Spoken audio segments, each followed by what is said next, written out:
Hello, everybody. I hope everybody's all right. Just gonna adjust this a little bit. There we go.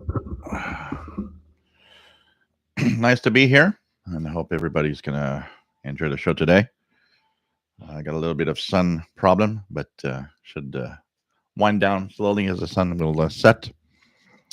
So, welcome aboard to this first episode of Amateur Radio. This is going to be a monthly thing for now. It could be more than monthly eventually, but let's put it monthly for now. And as we get more participants, as we get more interest in amateur radio and the hobby in general, and people joining in, and we'll add through the different episodes a lot more to it too. So I think this is going to be a lot of fun to continue. I think it's we have a lot of ham operators, and anyways, let's start with the beginning and the start of everything. So let me just put this here. Let me put this here so that we can see everything and not miss out on anything. It's bigger because I'm old and I don't see nothing. And so, welcome aboard. This is the first episode of the Victor Echo 2 Zulu Zulu India amateur radio streaming. We'll have, I'll talk about the channel, the dedication to it, the branding that's changed. We're going to talk about me becoming a ham. We're going to talk about what is amateur radio and how it relates to what we do, and it is actually not that far from what we actually are as radio listeners. So we're gonna kind of have all of that today in our first installment. I got a few questions for you guys that are amateur radio operators out there, so I think that's going to be interesting to have your answers on some of the questions I've got. My name is Gilles. I'm located in Montreal, Quebec, Canada, and northeast part of North America. There's a chat room if you want to join in. Just need a Gmail account to be able to join in and chat.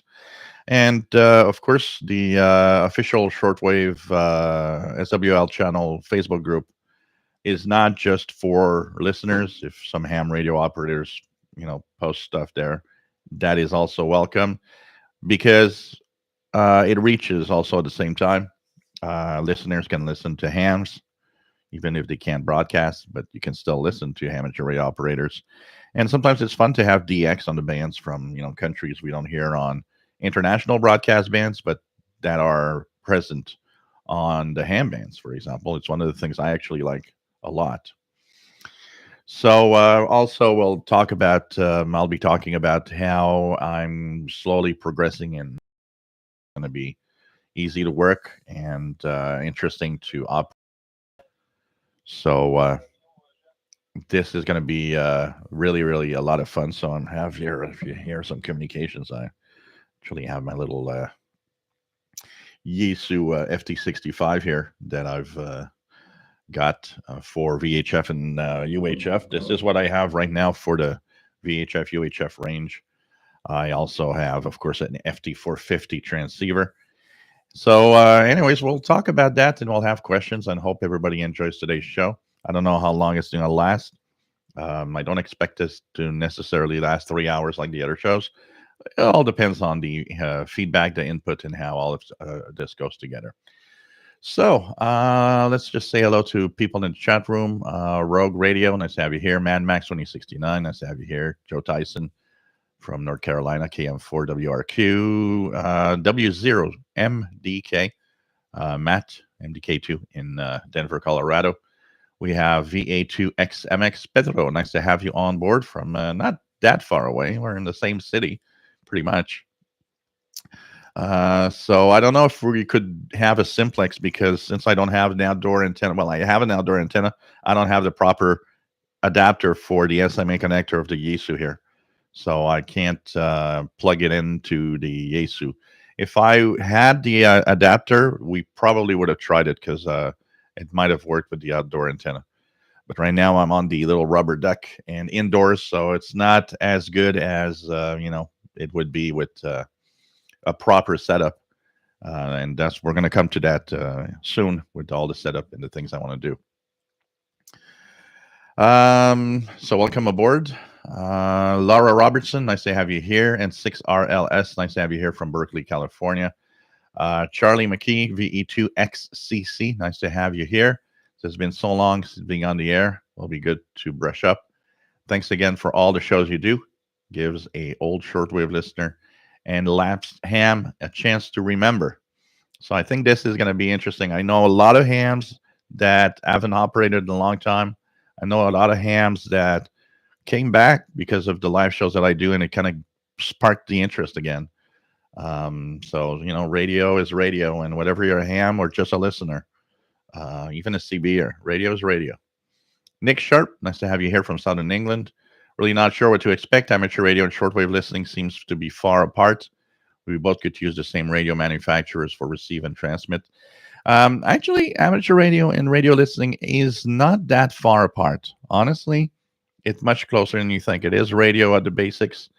The only difference is that, ham radio operators are licensed and can transmit on the ham bands, but a lot of them are actually shortwave listeners at the same time. And, in the past, it wasn't that far off also because the big manufacturers did actually have receivers for the shortwave listeners. So Kenwood, which is a big manufacturer of ham radio gear, had different receivers. I have here the Kenwood R5000, and they had a whole series of amateur radio equipment and receivers. What they did very often is have a transceiver, and then the receiver design that they had for certain models were kind of spun off into a receiver for the market. So it came with Kenwood R600, our Tam 1000, our 2000, our 5000, and then so on. There's a lot of that. ICOM did the same thing for a long time. ICOM had its transceivers, has its transceivers and amateur radio gear, but had a lot of receiving equipment for the listener. So unfortunately, ICOM has pretty much decided that it's over for the receiving side. The ICOM R75 is the last receiver they have made, desktop receiver they've made. I don't think they're going to make another one. The ICOM SCR30 that I have here, which is a receiver, a wideband receiver, also is discontinued. No news of anything to replace it. I guess that we're getting into a point where expensive radios are not the thing anymore for reception.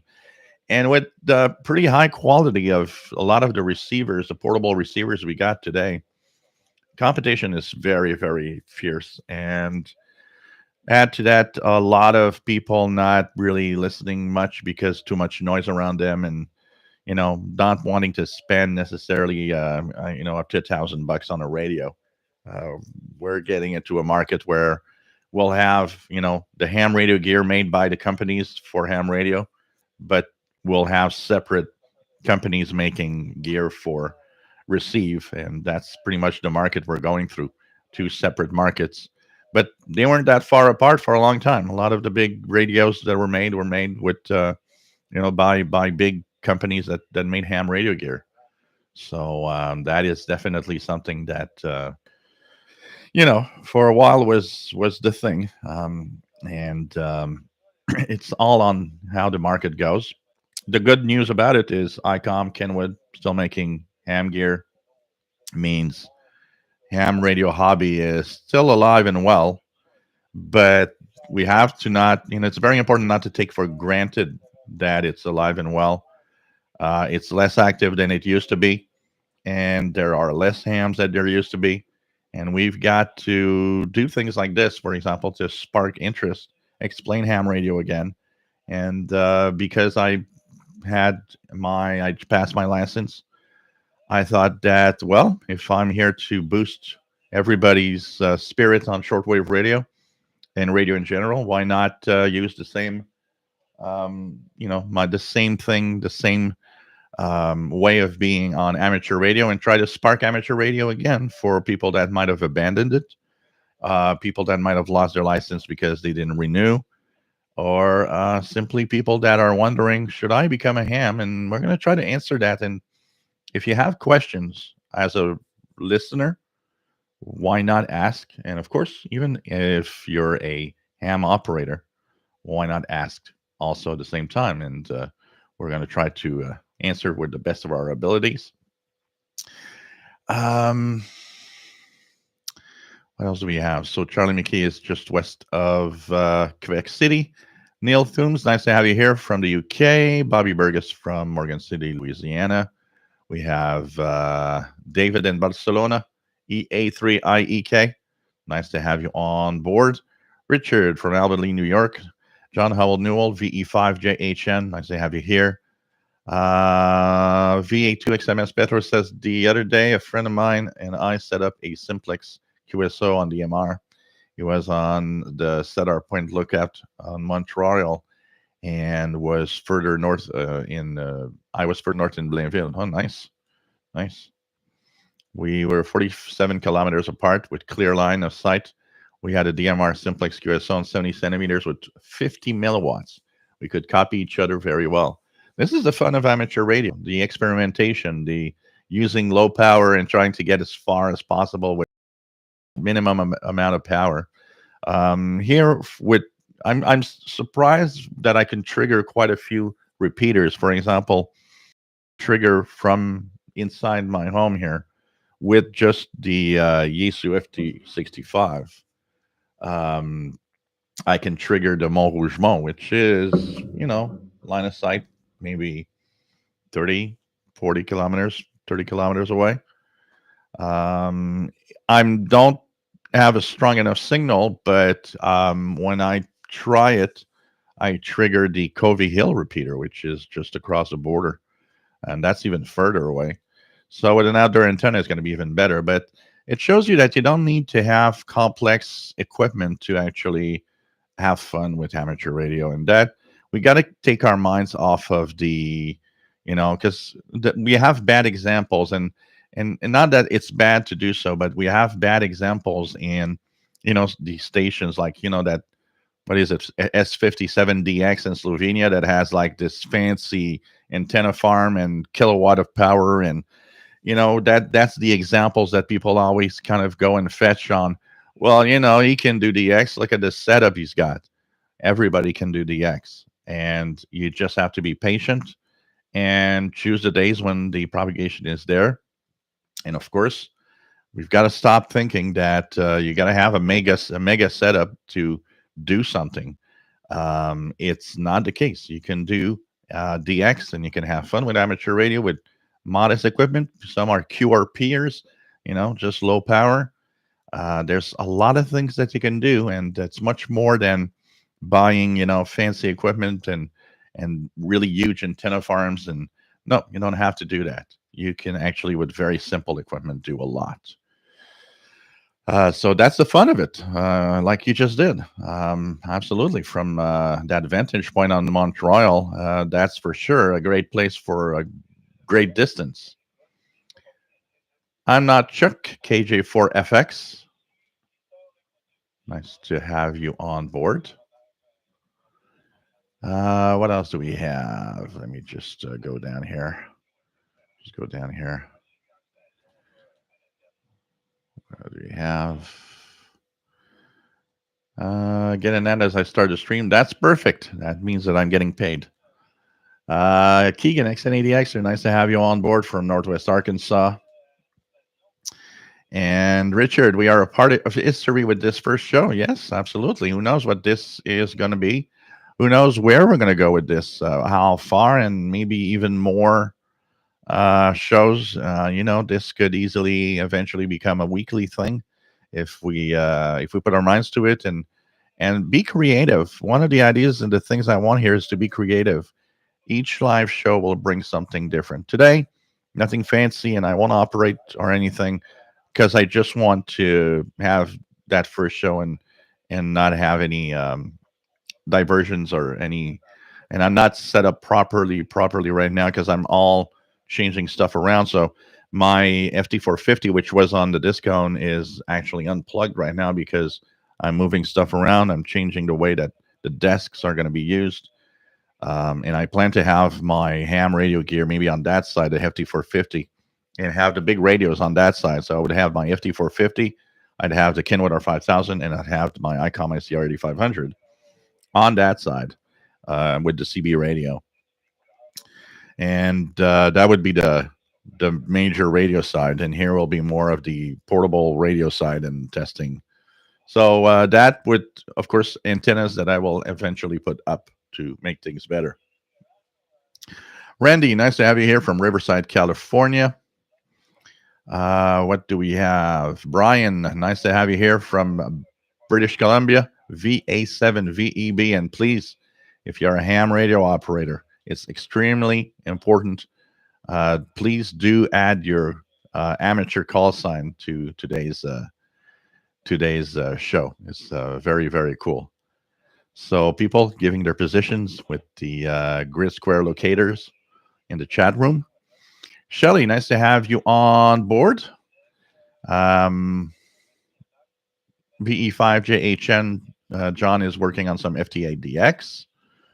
And J Projects, nice to have you here in San Diego, California. And by the way, if you guys are on using your ham gear right now, why not make contacts and have fun also at the same time as this is going on? VE2XMX, I can reach the 147015 repeater. I can reach the Rougemont repeater on 146700. I haven't tried the 146910, the one that's on the kind of the West Island or something like that. I haven't tried that one. I probably would hit it, I would guess. Gray Rogers, nice to have you here from Northwest England. Mad Radio DXer from the UK, nice to have you on board. I didn't say any comments, but I saw your latest post go through on my YouTube stuff that I was looking this morning. Matt MDK2's got Brazil and Argentina on 10 meters FT8, which I'm not surprised. SolarFlux 125, so 10 meters is open definitely. VA3 JPX, nice to have you here from Ontario. Jeff in New Hampshire, nice to have you on board, my friend. And really nice to have you here. W1XTX.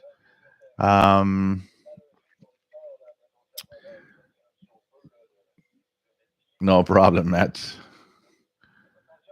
What else do we have? Valtz was not sure what was happening. What's happening with the channel name? So what else do we have? Thank you, Valtz. Laura Robertson, ham radio CW operators, rock. So that is cool.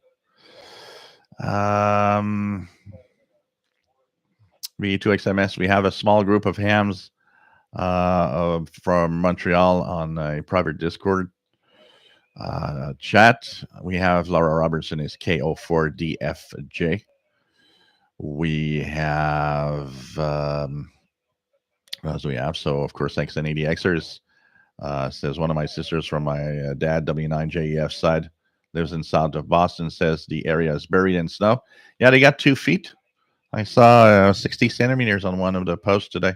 2 feet. So Jeff, have you looked at Parks on the Air yet? I think that's something you'll probably enjoy in the hobby. I haven't looked at much yet. I have just barely touched the surface.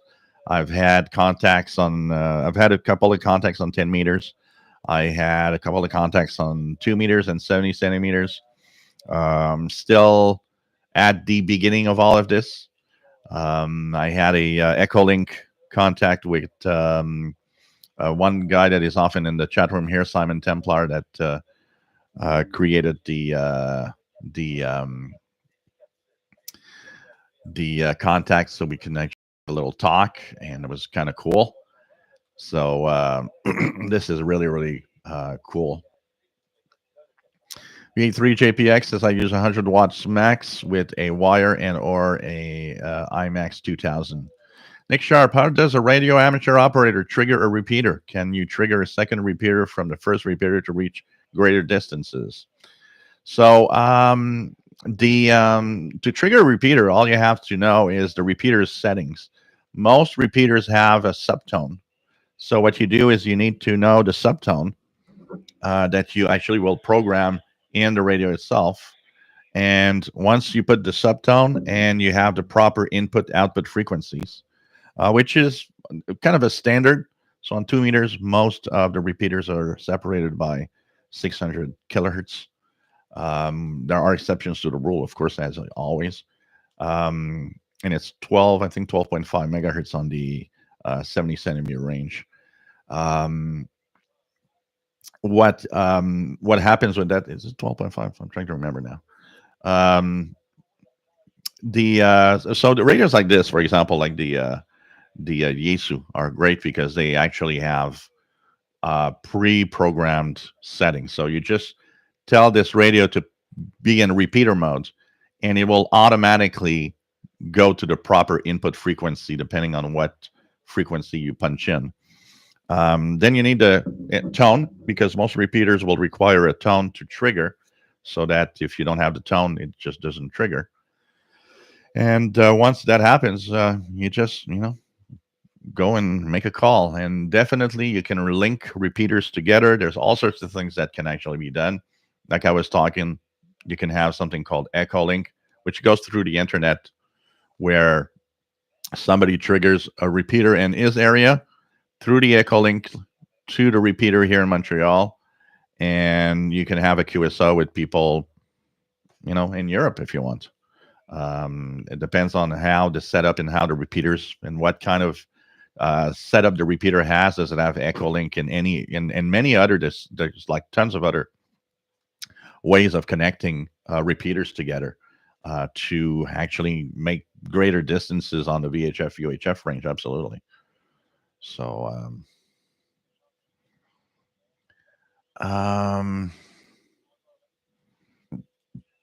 and here we are. What else do we have?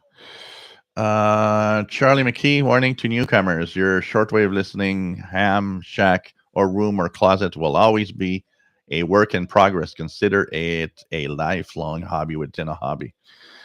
You always have to. First of all, there's no setup that is the perfect setup for the rest of your life in radio. Even if you never move and you stay in the same place, in the same house for 30 years, one of the things that will happen regularly is, you take everything down and you reorganize. Because sometimes it feels good. It's easy to um, not, it's easy to, get bored with the way we do things. And getting bored has multiple aspects in the hobby for radio listening, for amateur radio. One of the aspect could be you get bored with your own setup and your own shack.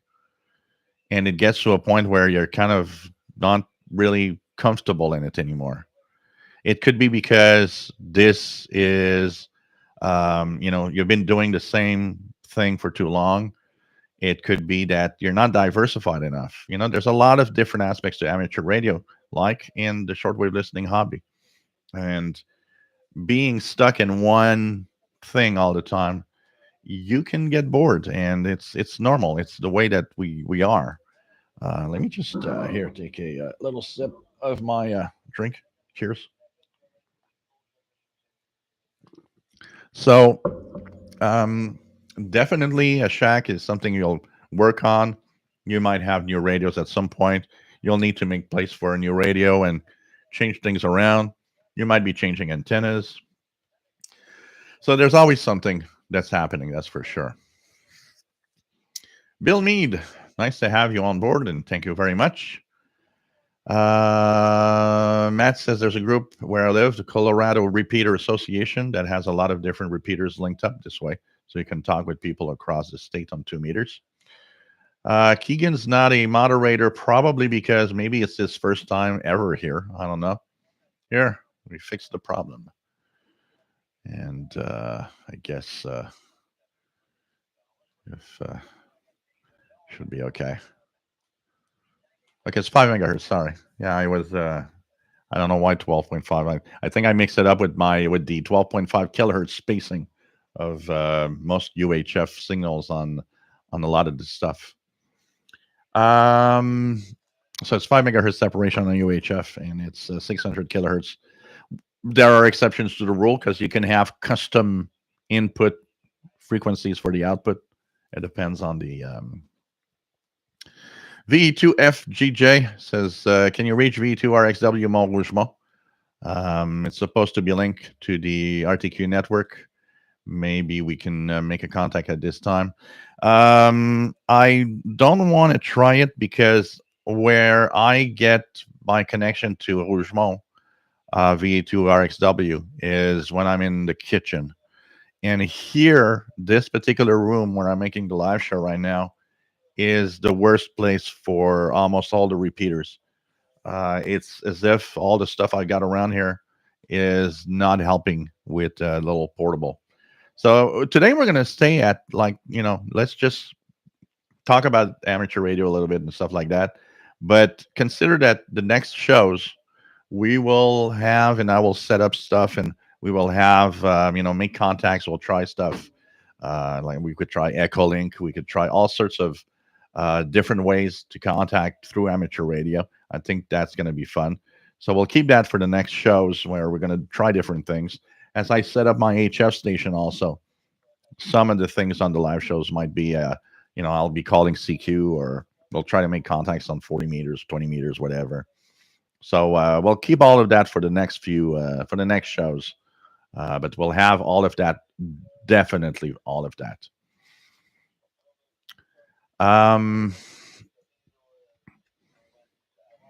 What else do we have? Jen, nice to have you on board, and nice to have you here. Alan, nice to have you on board. And here I know my output here is correct, so it should be okay. What's on tap this afternoon is my usual vodka cranberry repeater. Nick Sharp, I never seem to hear anything on the local VHF repeaters as a listener. I couldn't transmit a PL tone, but do I need a tone to hear anything on a repeater? No, you don't need a tone to receive. The tone is really just to transmit for triggering the repeater. The repeater activity on 2 meters, 70 centimeters has gone down quite a lot. There was a peak in the 90s. The peak on 2 meters, I found that it seemed to follow pretty much that side. There was a lot of AMs in the 70s and 80s that were more active, but there was kind of a peak of amateur radio repeater use that kind of went at the same time as the peak of the scanner radio craze. It's almost as if the scanner radio craze of the 80s, 90s was a trigger for a lot of hams to get their ham license. But unfortunately, and what I see is that a lot of the hams that came out of the scanner craze got stuck in doing just VHF, UHF stuff. They kind of found it cool, but they got into a very narrow use of amateur radio. So that's kind of interesting when I think about it. And since the scanner craze kind of waned away, there were less and less activity on the repeaters. Here, there are times when there's going to be like almost no activity at all on most of the repeaters for hours. In the evening, listen in the local evening. Local evening is maybe the best time for you because here I'm hearing some hams on 147.015 right now. Um, and there's there's going to be some activity and try different repeaters. Some repeaters are extremely quiet compared to others. And make sure you got an accurate list of the repeaters so that you know that you're really listening to, because some of the repeaters that might be on older lists might be gone, they might not exist anymore. If you got a scanner radio, just let it scan 145000 up to 148000 constantly. You'll get some repeaters with activity at some point. Same for 70 centimeters. Just go from 440 to 450 megahertz. You'll hear stuff at some point.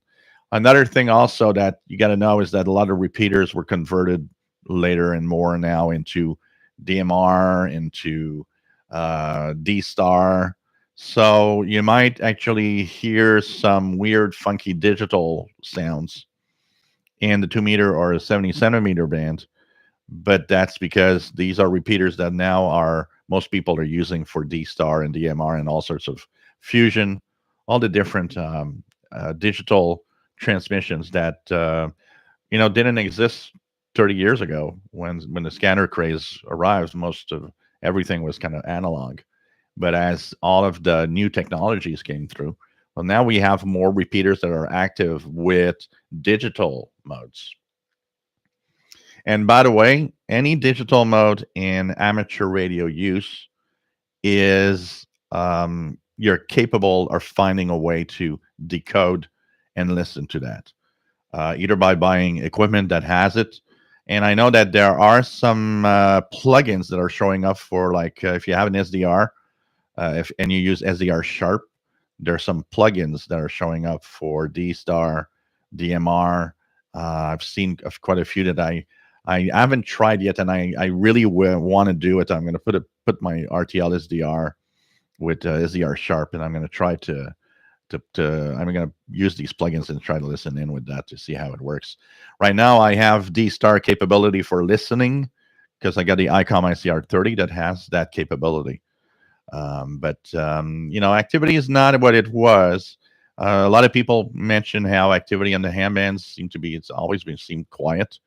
Well, it's quieter everywhere. It's quieter on the HF, but it's quieter on VHF, UHF.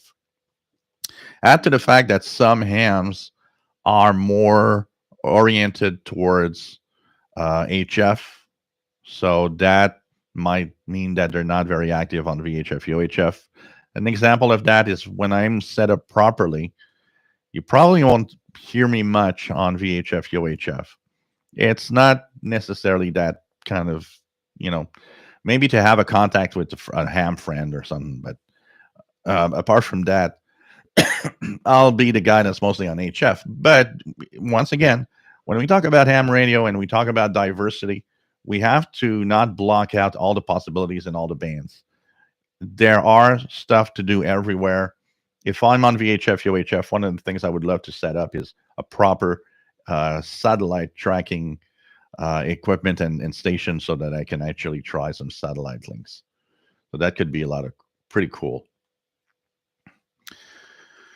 Ismail Spunit, which hot frequencies for shortwave at Eastern Europe? You have to go check the schedules. We can't really answer that question for you. Anybody that asks about schedules, what am I gonna, what should I tune on Eastern North America or Western Europe, or go check the schedules online, and that's where you'll have your answer. We can't really answer that question directly on what you're listening, and it depends, of course, of all the noise you have around you. So what else do we have? Matt says, what else do we have? Nick Sharp, generally speaking, are repeaters used that often? My previous comments remains that I have yet to hear one.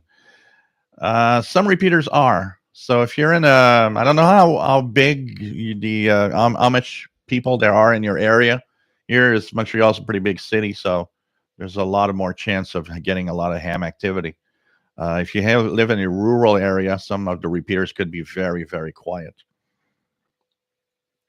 An example, there's a few repeaters that I hear here. One in Sorel that I actually receive quite well here. And when you, if I put my radio on that frequency of that repeater, it's like almost never active. There definitely are repeaters there. There's almost nobody.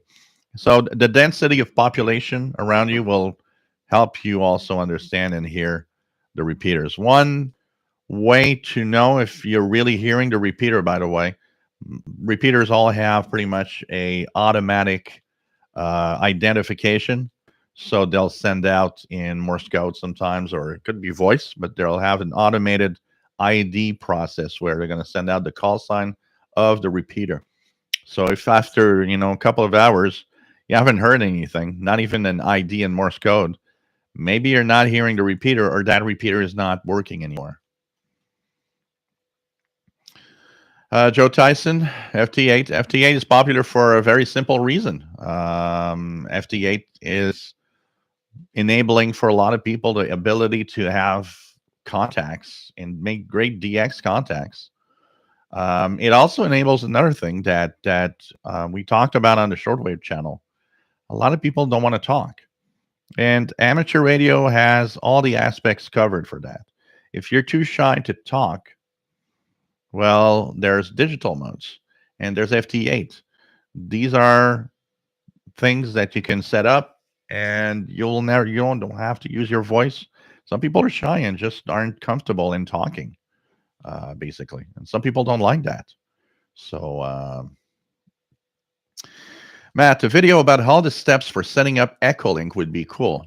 So these, you know what? As I get more and more into all of this, I think it's going to be interesting because I want to gradually start posting more and more videos, especially because this channel is on a threshold of being not monetized. There are minimum requirements for a channel to keep monetization. This channel right now has 5,000 some hours of views in the last year. The threshold is 4,000. I'm not very far. So if I don't want to lose monetization, I need to ramp up videos. So live shows like this and posting videos of amateur radio stuff, that as I get through the different steps, try different things, definitely videos will pop up, and that's going to be fun. And I think if you're not sure if you want to be a ham or if you're a new ham, it could also be fun because we could also discover all aspects of ham radio together at the same time. Laura Robertson, party line on Echolink. Digital analog ham, nice to have you here. J Project says, depends where you are. Where I am, with hills everywhere, we have lots of repeaters. Yeah, depends a lot on where you are, and all. Like I said, not all repeaters are at the same level. Some are very quiet. Some are more. Some are more active. It all depends. All depends. Brian, any simple antenna ideas to get on HF yet? Yeah, my best idea right now with what I see is maybe probably an inverted L that I'll put in the back, and this is probably what I'm going to set up. It'll be easy for me to set it up and set it up right. There is one little thing that I am actually looking at right now. I want to try to avoid, because I used to have, if you guys remember, for a long time with the sloper and the antennas I had, my antennas were in the back. My office is in the front of the apartment.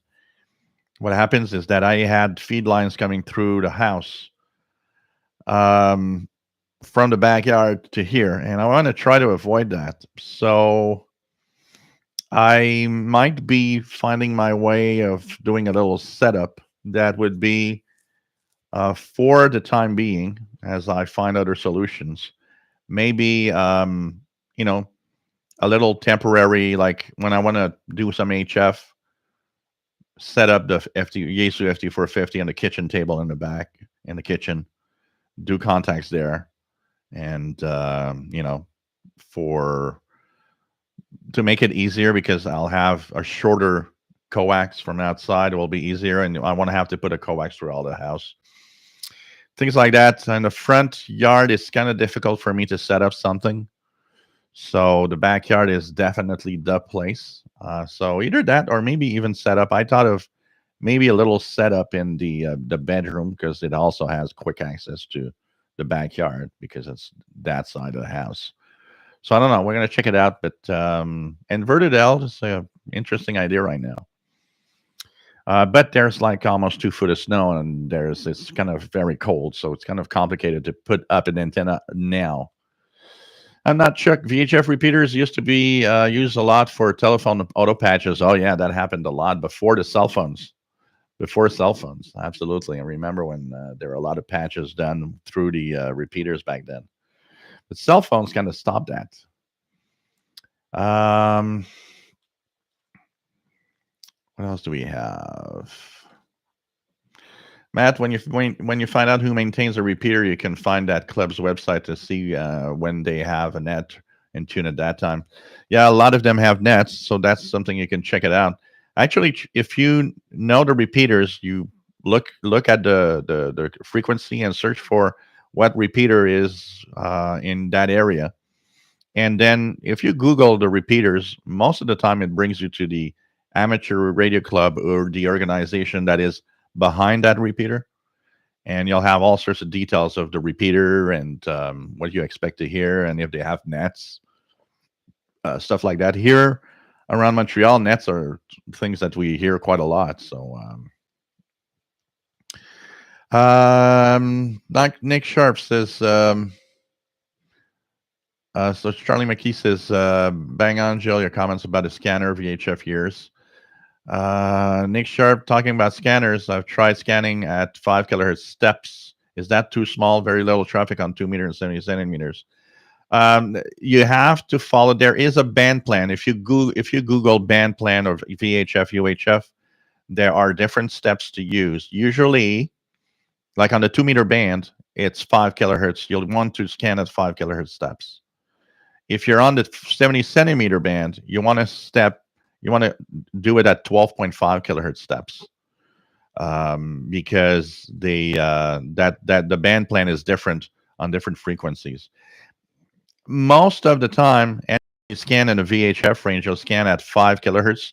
There's exceptions to the rule. Once again, at certain points where they did change the spacing to 12.5.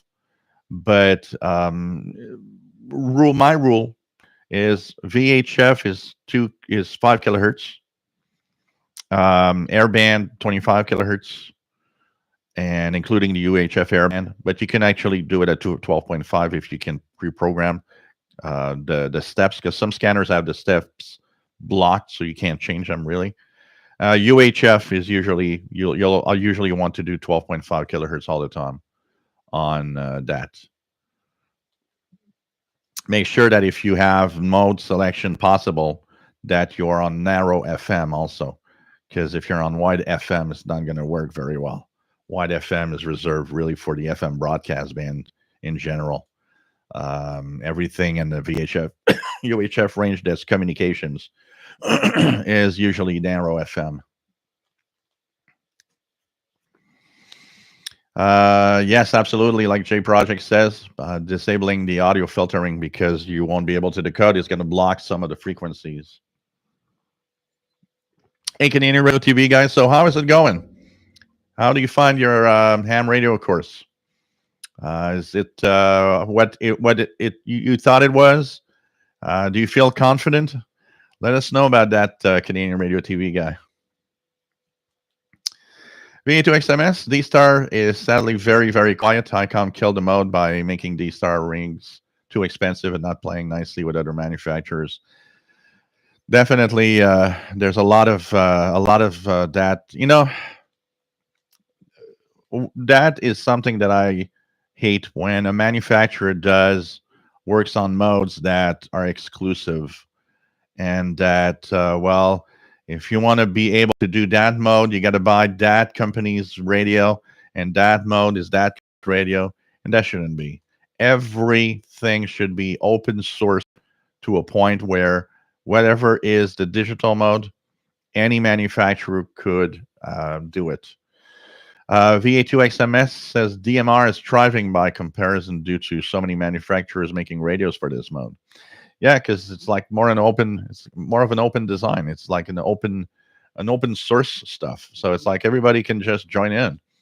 ICOM, by making it difficult for anybody else to do it, is that's the best way to kill. It's like, only ICOM guys can do D-Star. It's like, yeah, that's kind of not cool.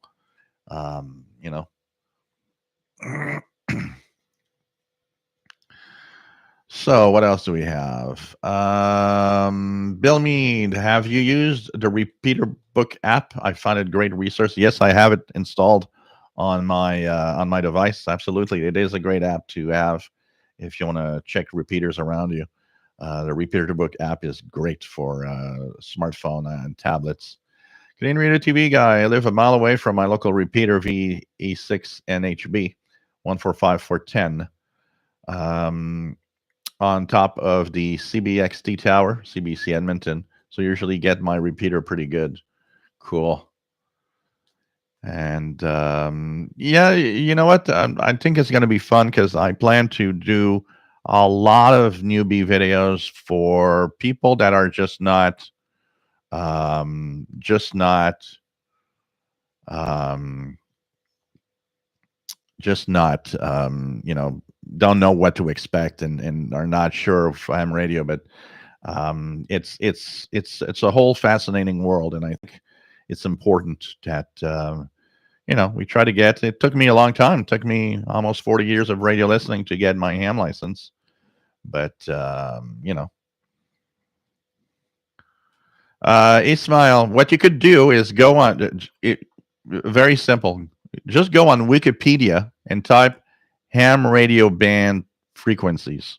You'll get the immediate amateur bands on Wikipedia. They're going to tell you which frequencies to listen to, and they'll have, depending on your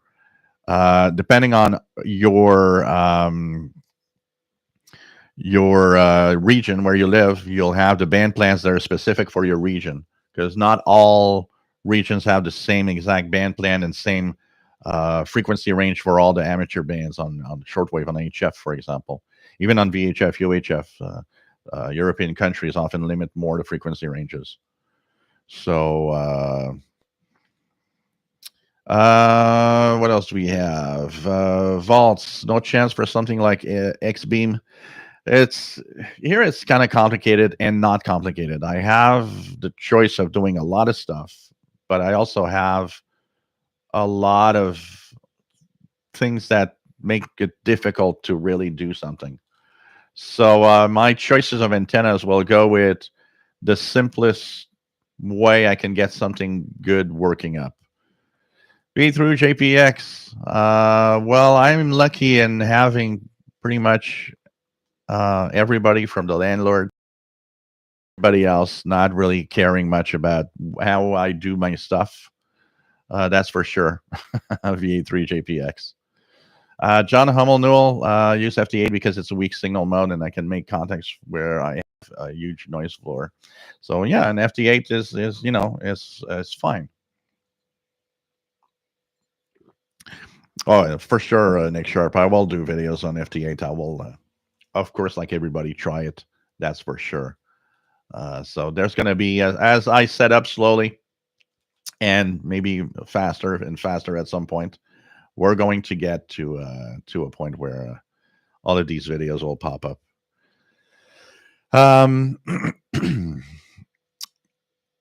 Canadian Radio TV guy, usually repeater nets here in Alberta seem to be all simulcasted on VHF repeaters and Sarah system on UHF.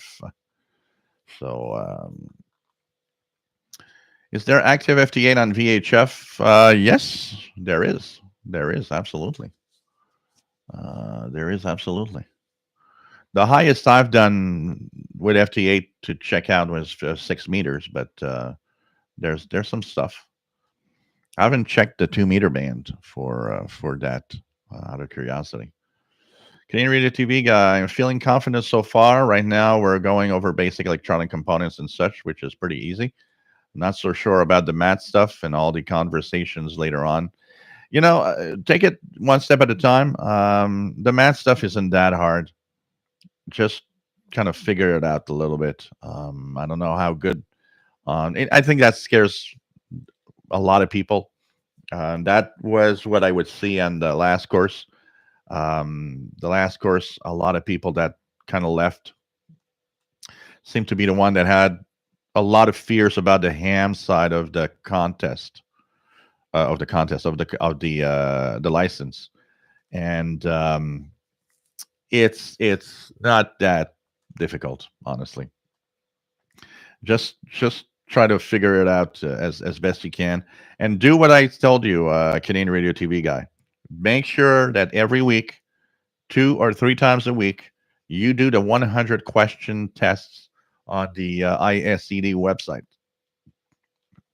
Do it 2 to 3 times a week throughout the course. When the course will be ending, you'll have done that test, dozens of times. You will be more prepared because you'll have a mix of what your course is telling you, and you'll have a mix of what of the questions. When you've missed them, you'll actually remember some of the answers. So do that together. So in the case where maybe something you're missing out, there could be a question that you came across and you remember, oh, I don't understand fully why, but I know that the answer is this. Why? Because I came across that question many times while I did the tests. So do the online tests 2 to 3 times a week. Do that, and I bet you're going to pass, and you're going to pass with honors easily. So I think that's going to be good. Says I've been doing the 100 question quite often. The first 50% on the practice test on the ISCD website. Continue, and slowly you'll build up. Learn. I don't know if did you buy the book, the manual for learning, or are you just following along, hoping to catch up on all the stuff? And don't hesitate to go back and remember that he also has the Zoom meetings are recorded. You can go back, watch them again, or watch certain parts where you're not sure.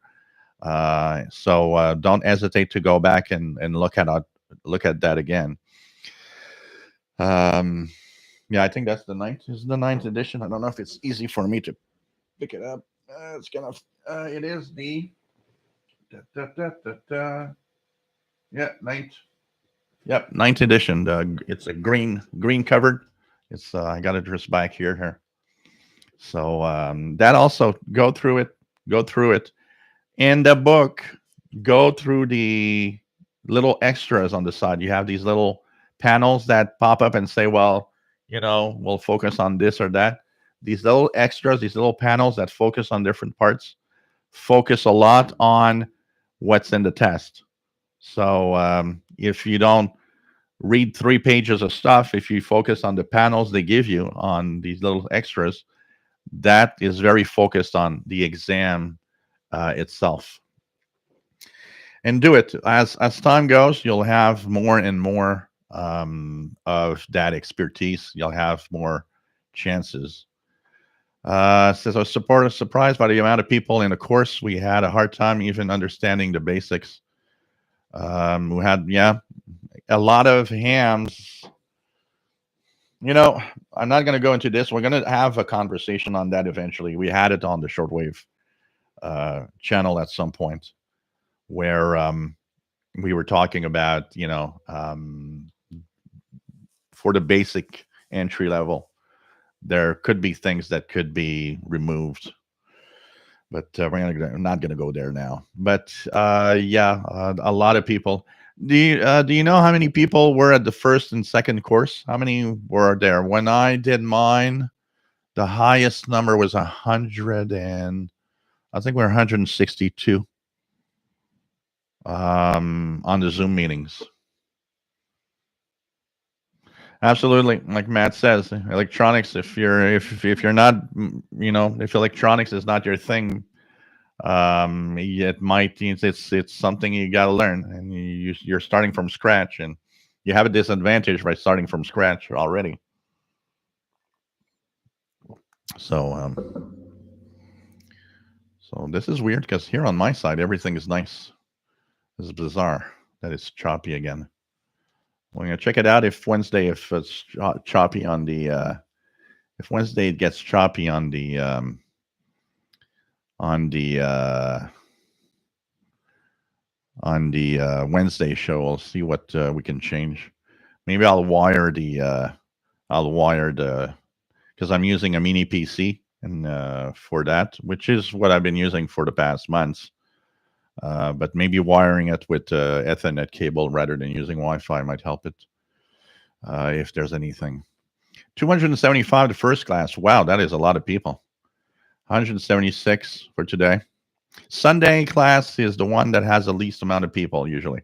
So you'll notice that the weekday class has more people than the Sunday. I guess some people are just just doing other things on Sunday, and they're thinking, well, I'm going to go back and watch it again. So talking of ham radio, one of the things that is first of all, if you are here as a radio listener and you're not sure and you're wondering, ham radio operation is not just a hobby; it's also a kind of a service. A lot of people, I think every ham and every serious listener comes through this at some point where people are going to like tell you, "Oh, you're doing CB radio," and you're just like, "Yeah, okay, that's it." Um, the ham radio operations for a lot of people is simply a hobby, and it's a gang of guys having. Part of it is that, yes, but a lot of it is much more than that. And ham radio operations can save lives. We got to focus on that thing. When we talked about ham radio at some point on the other channel, one of the things that we got to focus is how people understand. No, it's not just that. My ability to use a radio, especially in an emergency time when all else fails and communications are not there, can save your life someday. It is much more than just that. It is also a experimental thing. Ham radio cleared the way for a lot of types of communications. So there's a lot of things like that that are happening that you got to to focus on, and we got to change the hobby's perception, what people perceive as ham radio, what it is. So it's very, very important to understand that. Matt says, imagine the ham radio was busy where the Northeaster hit. Canadian Radio TV guy noticed that the pagers are getting difficult to find on VHF scanners. Have most of them gone digital now, besides the RSCMP? Yeah, pagers are pretty much off for the most part. Catalan, nice to have you here from Germany, DE1CTL. So we got to understand that amateur radio is has different facets, different things that go on with it. We not only can do communications with our AM friends, but we can also have emergency communications go through. We can be there to help in any way here. And the best example we had here in southern Quebec was when the high storm hit in 1998. If it wasn't for amateur radio, oh man, the police wasn't able to communicate with each other anymore. And when things go bad, because everybody's like, oh well, we've got cell phones. Yeah, your cell phone works because those cell towers are devised in a way that you have a certain amount of communications that can go through at the same time. And the way they think of the towers is in any given time, we will never have more than a certain amount of users. So it goes there and it's like, yeah, okay, that's cool. But in times of emergencies, when something bad goes through, bad weather, whatever, you'll notice that your smartphone suddenly doesn't work well. Your cell phone doesn't work well because the towers are overloaded. Too many people are connecting at the same time. And that is something that you could see come quite fast when there's emergency communications that need to go through. Everybody wants to talk, everybody wants to call their loved ones, and so on. In 1998, the ice storm, with the power that it, the power going off everywhere, with all the ice that built up on towers, antennas, and so on, a lot of the law enforcement ended up with bad communications or inability to communicate. And there were 24-hour nets of exchange of information to help in the crisis with ham stations, some of them running on generators, on batteries in the affected areas. In a more recent side of this is when there was the hurricane that went through Puerto Rico.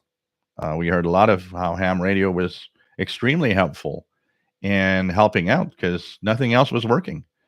So we got to make sure that we maintain a certain base of ham radio operators for that reason, also that purpose, emergency communications.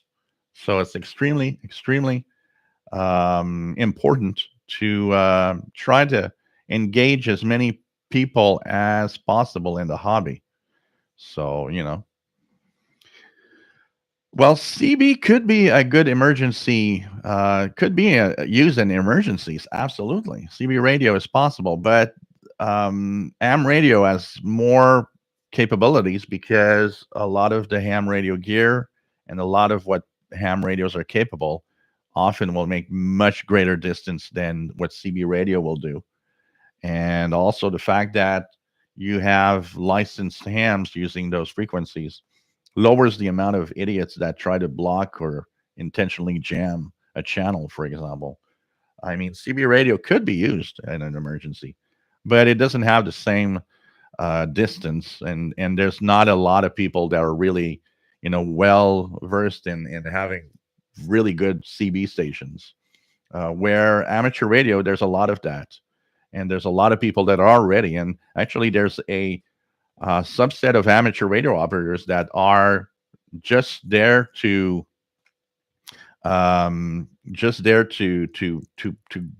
be ready in case of something bad happening. So Kathleen, Tonga, the 800-kilometer communications was interrupted, and the communication with the island suffered. Ham guy still has contact on HF. Yep, and actually the communication cable. Yeah. um and every time there's a disaster like that, there are ham radio frequencies set aside for communications. So there's all of that happening. Can you read it to be, guys? Shortwave bands were pretty hot last night. 25-meter broadcast was really good. Even 160-meter lighter last night. Heard there's a big sunspot right now. Yep, huge sunspot on the sun. Another M flare yesterday. Right now it seems to quiet, but I wouldn't be surprised if some more flaring coming up eventually. Now, you got to understand that. So we talked about the side of communications, which is radio listening, shortwave radio listening, scanner radio listening, and amateur radio, and they're not very far apart. And actually, a lot of listeners became hams. A lot of CBers became hams. There's kind of a natural course where a lot of that happens, where radio guys become amateur radio because not only do they want to listen to, they also want to participate and talk and be there on the bands. Um, a lot of people over time ask me, I don't see why I should become a operator. I don't have the urge, and I did. Sorry, I didn't have the urge for a long time. I, like I said earlier, 40 years of listening. I did from time to time. It did come to my mind. I did have those little moments where I was like, well, I should get my ham license, but I didn't have, you know, I didn't really take a lot of times to, the time necessary to just maybe go for a course or whatever, and I just let it go through. In my case, your um, my first introduction to amateur radio is pretty much my sister becoming a ham. Actually, this funny story of that is my sister and my brother-in-law both went for their ham ticket, and the funniest thing is my brother-in-law never had his ticket. My sister did, and the reason is that my sister was able to pass the Morse code requirement that was still there in the 80s. So she became a ham, but the Morse code requirement actually prevented the my brother-in-law from getting his license. Uh, so why would you become a ham? First of all, there's no, you don't have to get on the air. Absolutely, just having a ham ticket is a cool thing. It enables you to have the capability of communication on a ham bands if needed. You can maintain just a minimum of a basic station and operate. It all depends on what you like and what you want to do. Some people are want to just be there and DX the world and communicate with everybody, and it's they have that passion for radio. Some will be more, we just look at the different aspects of ham radio. 2 meters, 70 meters, you'll hear the nets, you'll hear people that basically the only thing they do pretty much with ham radio is get on the net every day and say hello to everybody on the net, and it stays like that. Some will have communications with some ham friends, things like that. There's people that are like me, will be more inclined to go on HF and do communications with people around the world. For example, when I talked to that station in Alberta, and that was kind of amazingly cool, honestly. I was really, really amazed that to make that communications on 10 meters. So it depends what triggers you, but there's different reasons why being a ham is cool. We talked about emergency communications. It could simply be to achieve something new. Why not get your ham license to learn more, learn about ham radio on the same time, and give you that extra little thing that you have on radio if you're a radio fan. And depending on what you like, if you like, computers, you'll have digital modes to go through. If you like to talk, you'll have capabilities of, single sideband and or whatever, talk on the repeaters and stuff like that. You'll have the knowledge to be helpful in case of emergencies. You'll have something else, so something more. Um, I took this opportunity mostly because I was pushed through it by a lot of you guys pressuring me into getting the license. But now that I have it, I'm really happy to have it. So, of course, and part of me was like, well, you should have done this a long time ago. Absolutely. How do you become a ham radio operator? How would you go to become a ham? For those that don't know, well, the first thing to do is to look up any amateur radio club around you. And from that start, you'll have a way, you'll know how it works, where to go, how to do, to follow a course and have the ham license. For most countries, you don't have to follow the course. For most, like here in Canada, um, I could have not done the course, just asked for passing the test. And chances are I would have passed the test anyways. But I will kind of say to everybody, even if you know a lot about radio, do follow the course because you will definitely learn about it. How difficult is it to become a ham? It's more difficult in certain countries than others. It depends on how the all of that is set up, the exam and everything. How many questions? Here in Canada, it's 100 questions, random choice that are sent to you. So it's like you got to go through the 100 questions. I believe in the US it's 50 questions. I think you guys have less questions than us, 50 or 75, but I don't think it's 100 in the US. But depending on where you live and what country you are, the exam will be different. The course might be different. The knowledge required might be different. And the levels of licenses might be different because depending on where you live, some have more levels to advance into a more advanced license. Here in Canada, it's basically the first level is the basic license. That is achieved if you get at least 70% on your exam. At 70%, up to 80%, you have the basic license. It gives you VHF, UHF capability only. 80 more than 80%, you get basic with honors, which is what I got.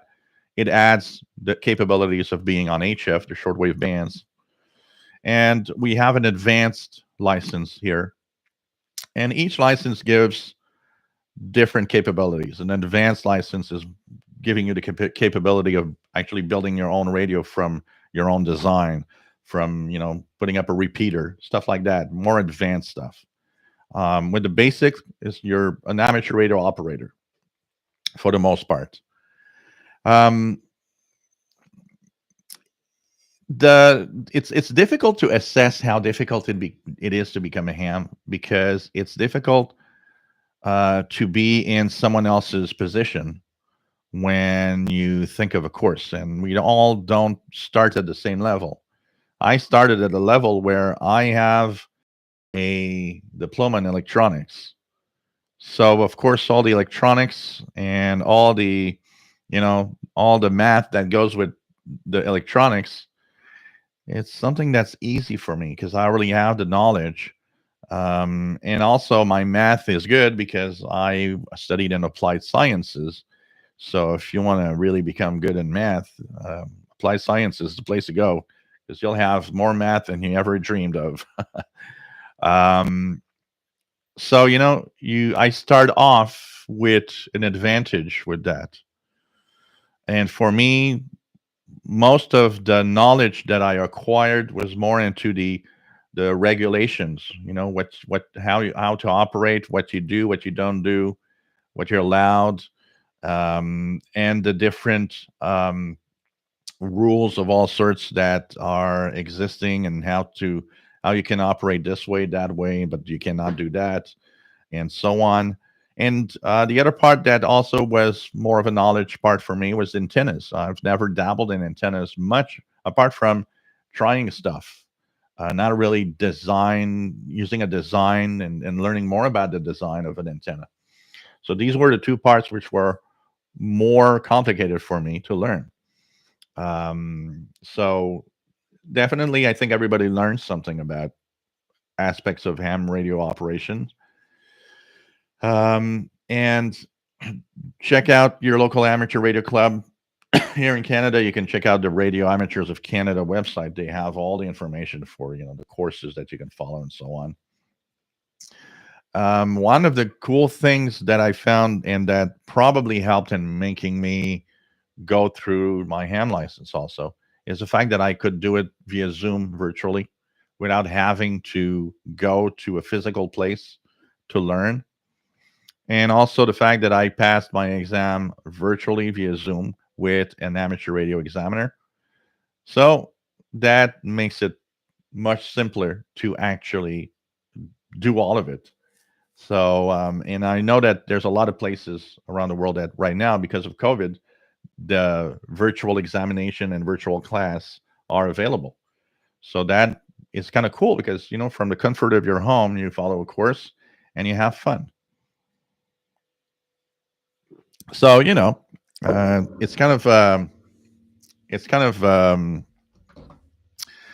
a fun little thing to try and to go through, and you have the knowledge that go with it, and you'll have more knowledge. You'll have the privilege of you know telling people you're a ham operator. It adds to the variety of things that a radio listener and eventually amateur operator can go through. But I think there's for everybody in the amateur radio field, depending on what you like and what you don't like. And then we talked earlier about people that are shy that don't like to talk.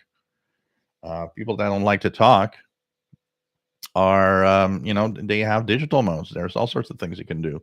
You don't have to talk if you don't want to talk. And there's all aspects. People that love space, that love astronomy, space exploration. Well, you have amateur radio satellites. People that like computers or like technology of all sorts. There's all sorts of digital modes and all sorts of new ways to communicate and link stuff together. We talked about Echo Link and how to, repeaters are linked together and through the internet and all of that. It's amazing. There's, I think, an aspect of the hobby for everybody, from the friendly chat with friends and meet people. A lot of people do that. When I listen to the Hamnets here, one of the things you hear is, they met up at a restaurant, for the monthly meeting of the club, and it's kind of cool. People make friends over amateur radio, and that could be a way to make new friends and have a different outlook of amateur radio. It's, I think, for somebody that's solitary that would like to meet up people, it could be a good way to do so. And you already have that contact, that first thing. What happens when you meet somebody you don't know? Well, you try to find what's common. That's why you meet somebody you don't know. The most common thing you'll talk about is the weather, because it's common for everybody. But if you meet somebody with amateur radio or radio, well, of course you're going to talk radio. It's something more. And so it's from chit chat to friends, to have a friendly side, to DX, to technology side, to all sorts of aspects of the hobby. It's cool for that. I'm just gonna check the chat. Getting rid of the TV guy. Yeah, 1860 Killers. The what is it? The W0RJR, I think, is the name of the communications stations that's on 1860. It's a news outlet. I used, when the noise floor was lower here in Montreal, I used to hear that regularly. It even plays Glenn Hauser's World of Radio from time to time. But there's a lot of ham radio news and stuff there. And it's an AM mode, absolutely. Man Radio DXer, views tonight not as good as a shortwave, but hopefully you'll get better. Yeah, well, it's a different channel, it's a different format. Not everybody wants to become a ham. Not everybody's interested in becoming a ham either. So it's but we'll see as time goes by, and maybe as word of mouth goes out that there's some cool stuff happening with amateur radio here. Yeah, we'll see. I got no problem with that. It's like, we gotta start somewhere, and this is episode number 1. So and there's a lot less subscribers here. I think we're at 6,000 subscribers here. How many subscribers am I here? I don't even know. I don't even remember the exact number. Where the shortwave channel is like 32,000 subs. So it's not the same number. There's, Kevin, WS2H from New Jersey. Nice to have you on board. So it's, there's all sorts of things that make this less of a popular channel, but yeah, we'll start from here. At least we're not starting from scratch, totally zero, So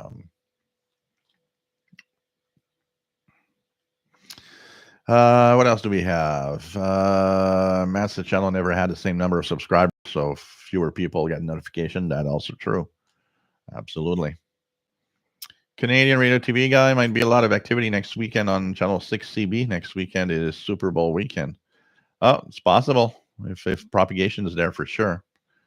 Charlie McKee, my teenage daughter at the time passed her 5 words per minute before me. Morse almost broke Daddy's brain.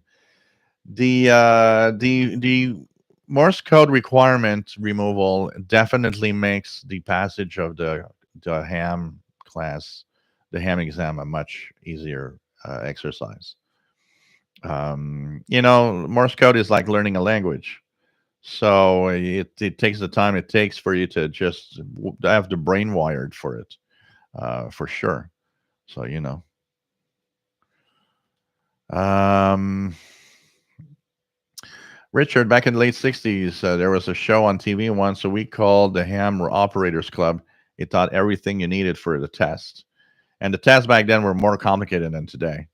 Joe Rodman, nice to have you here from Chicago, N9JCQ. Pretty cool to have all of you here.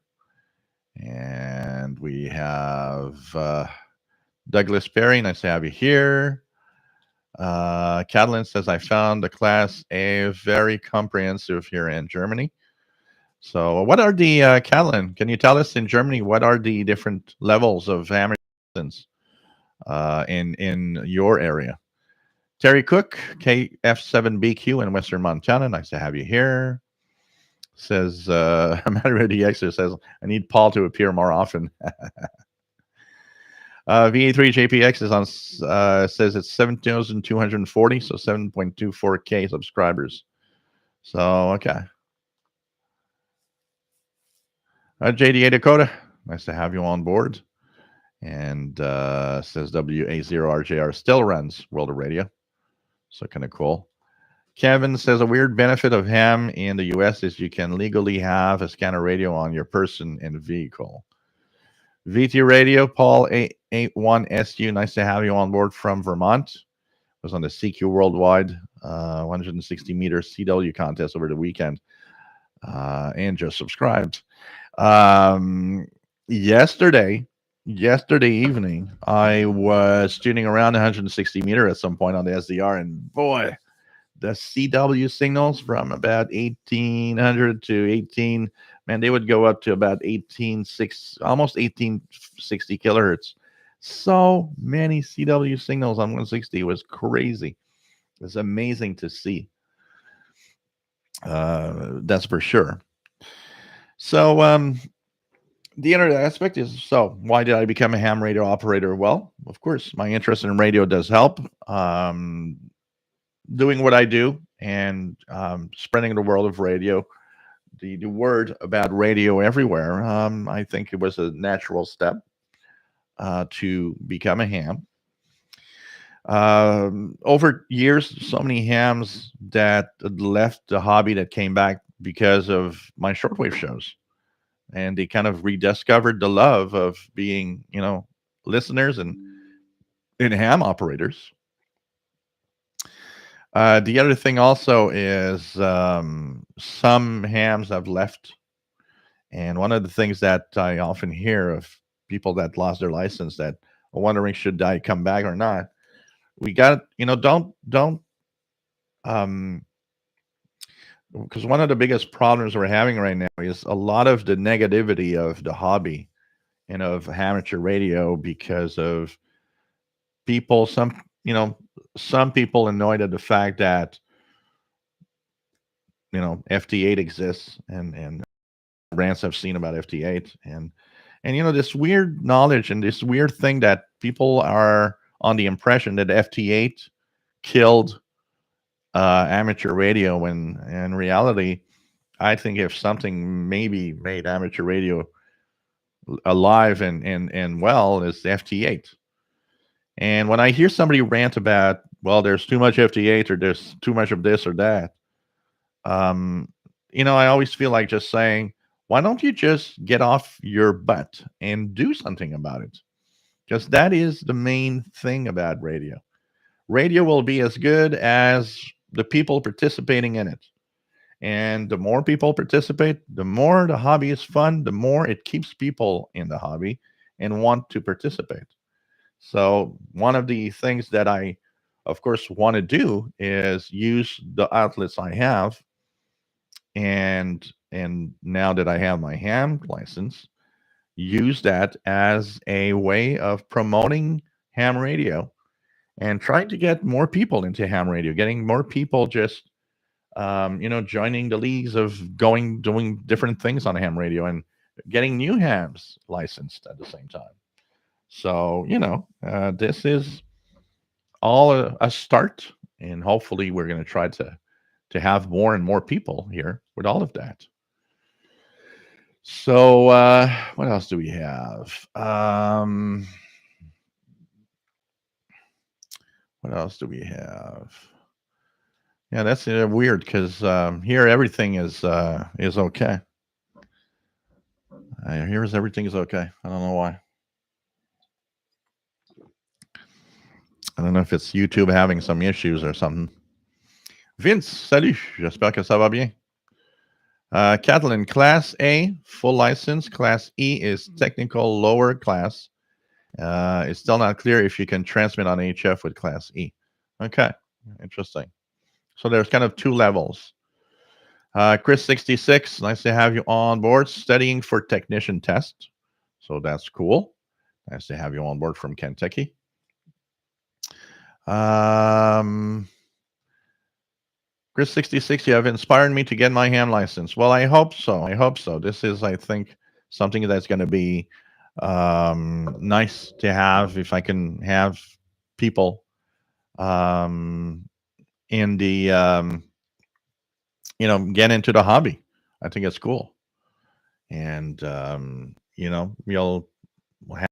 look forward to setting up a proper station for contacts.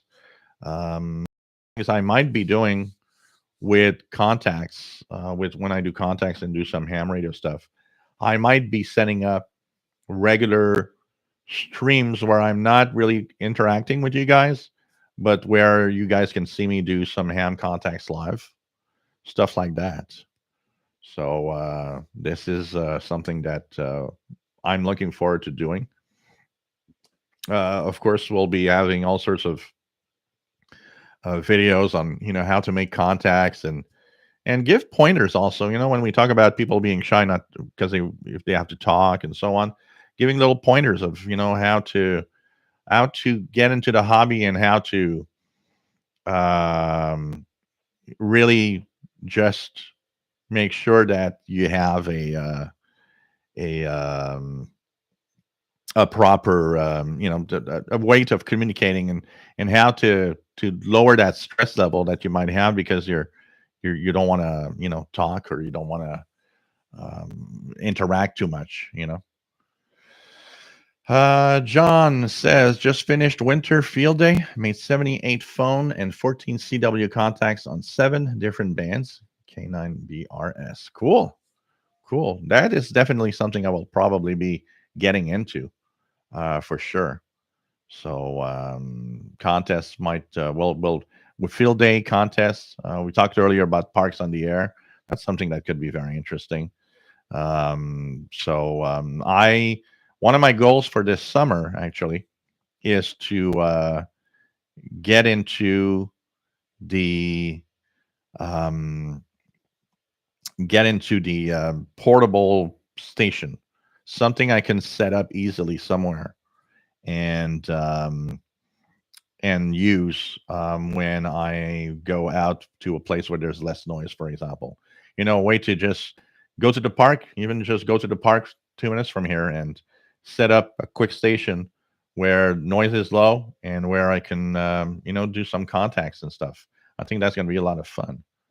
So, all of that. Terry Cook, great thing about amateur radio is a variety of things you can do. Slow scan TV, microwave, Fox Huns, FT8, CW, even the moon bounce and amateur satellites and stuff. It's all cool stuff.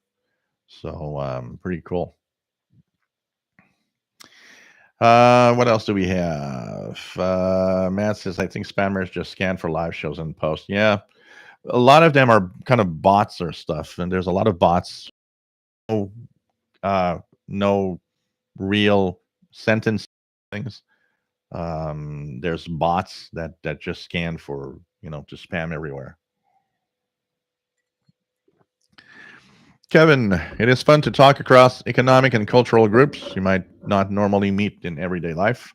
For example, I met Joe Walsh on the Eagles on 20 meters and astronaut on the space station. Yeah, absolutely. Yeah, Joe Walsh. We have actually a the International Radio Report Show. We have an official ID by Joe Walsh that actually promotes the amateur radio hobby in the ARRL, the American Radio Relay League. So there's a lot of stuff. So I think amateur radio has something to offer to everybody.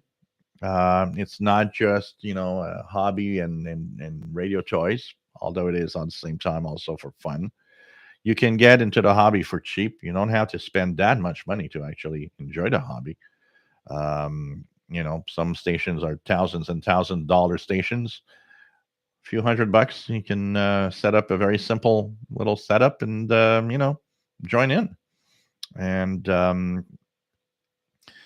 like I said earlier in the beginning, we got to be careful not to focus too much on these mega kilowatt stations that are incredible, like that one from Slovenia we hear all the time.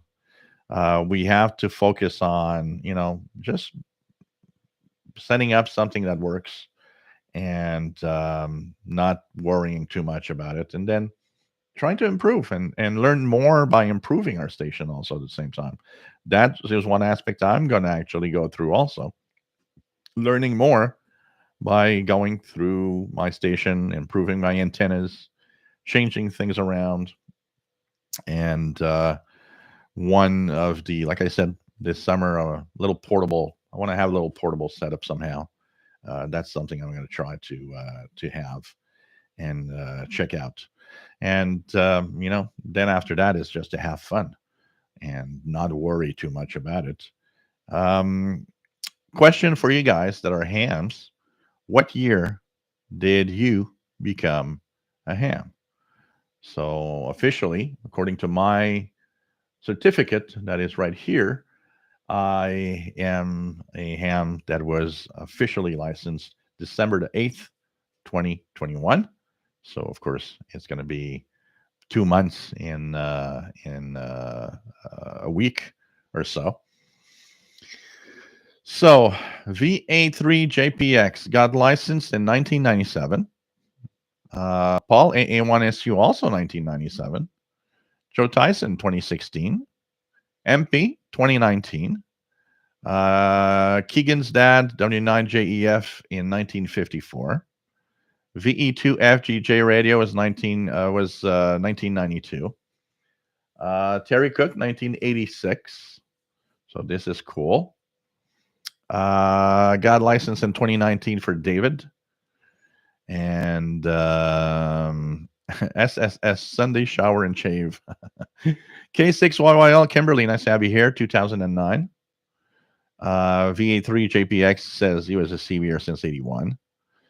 Jeff McLeod, April 2021, got his general this month. Mickey Dalmage, I think I forgot to say hi. Mickey Dalmage, VE6IDX in 2000. So Dennis, no license here. I got my exam in March, still learning. No problem. Take your time and just go through it. You'll get it at some point. And another question I would like to ask all ham out there: when did you start getting an interest in radio? And I'm not talking just amateur radio. If it's just radio in general, you started listening to radio and it to becoming a ham eventually. So what year did you start listening to shortwave or radio in general?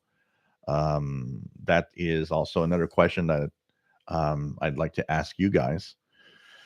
Battery Duty Xer, not a ham either. No time for that at the moment. Well, that's also life. Life is making it difficult sometimes to really join into all sorts of things. Sometimes making it a little difficult.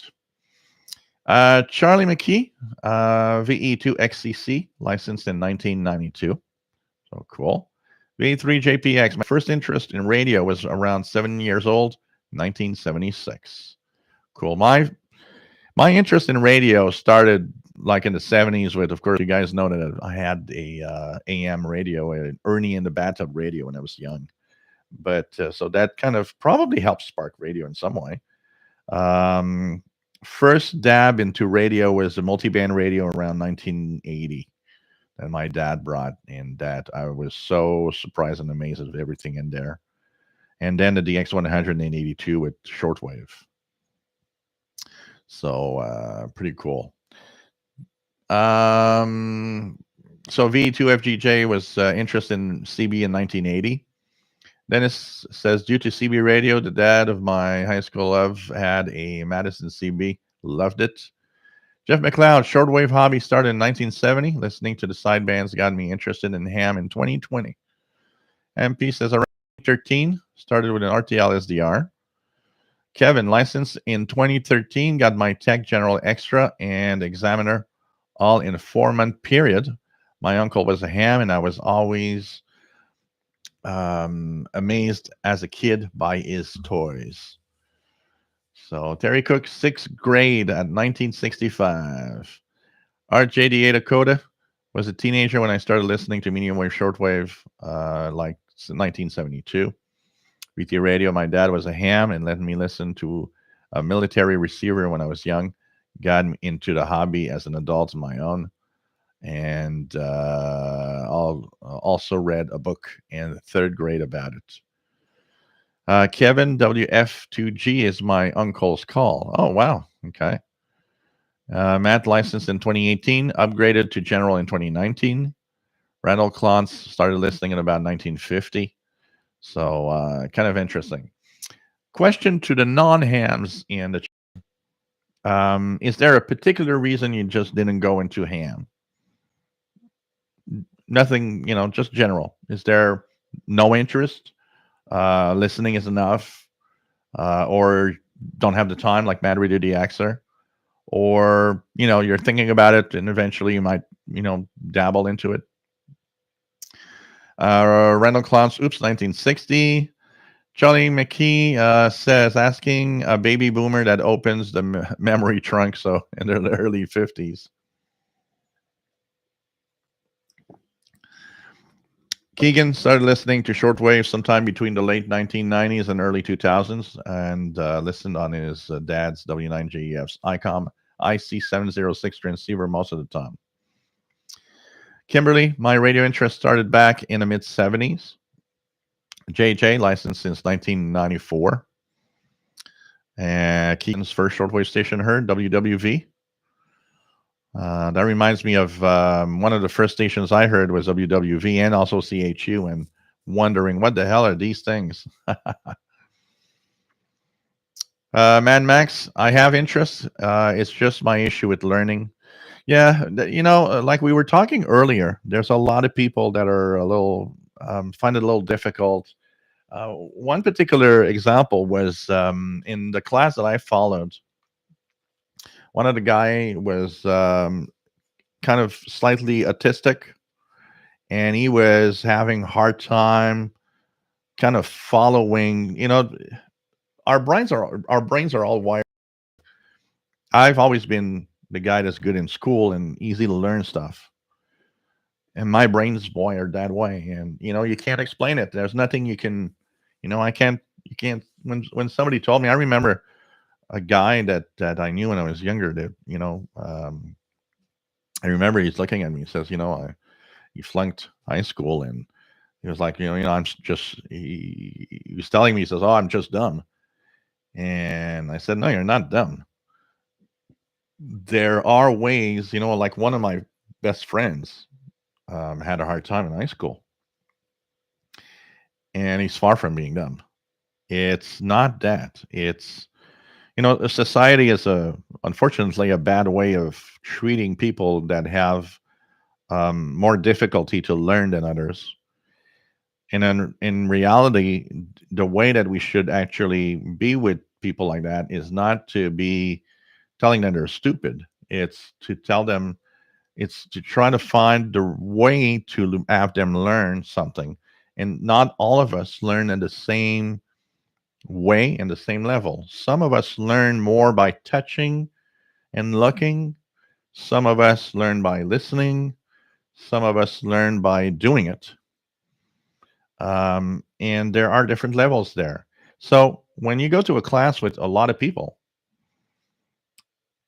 it's for sure some people have a hard time on things that you might find simple, but it's not, it's not because they're dumb. It's because their learning ability is different.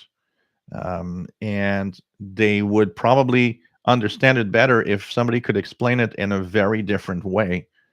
But unfortunately, we are in a society where everything is very mainstream. So we're forcing everybody to learn the same way, which is not the best way to do. So that's why there's some people that have a hard time because they're not wired to learn like that. Um, I remember one of my friends that and the great example there is he when we went to high school, he was having a hard time with the general lessons. And that guy, when you would go to his place, he was super manual. He was able to, just to give you an idea, at 15, he was able to, like, take a motorcycle, take the motor out, take all the parts out, build it up again, and it would work fine. He understood the stuff real good. You see that he's not, he's not dumb. You look at that, what he does, and he's like, wow, you are amazing. I would not be able to do that. And I remember he changed course because when we were in, maybe we were in the third grade, something like that. I said, here is not where you should be. Next year, you should go to um, a different kind of school, a school where you'll learn to do stuff. And so instead of then going to college, you have such a hard time, learn a skill. And the funniest thing is, the year after, he actually went into a school learning how to uh, do auto mechanic stuff. There, he was super good. Why? Because he had the skills for that, and that was his thing. The abstract knowledge of, one of the things that a lot of people are always having a hard time is like, that abstract knowledge of physics and trying to understand that in physics this thing is like that, and it's like, I don't get it. It's like, yeah, it's not everybody that gets it and understands, and the abstract weirdness of science, for example. So I think that you have to take it easy. And remember one thing in ham radio: if you pass a ham radio license, you can take the time. You can take your time in, learning at your speed, even if it takes much longer than everybody else. It doesn't matter. And when you feel you're ready, you know, um, you can pass the test and, yeah, as many times as you want.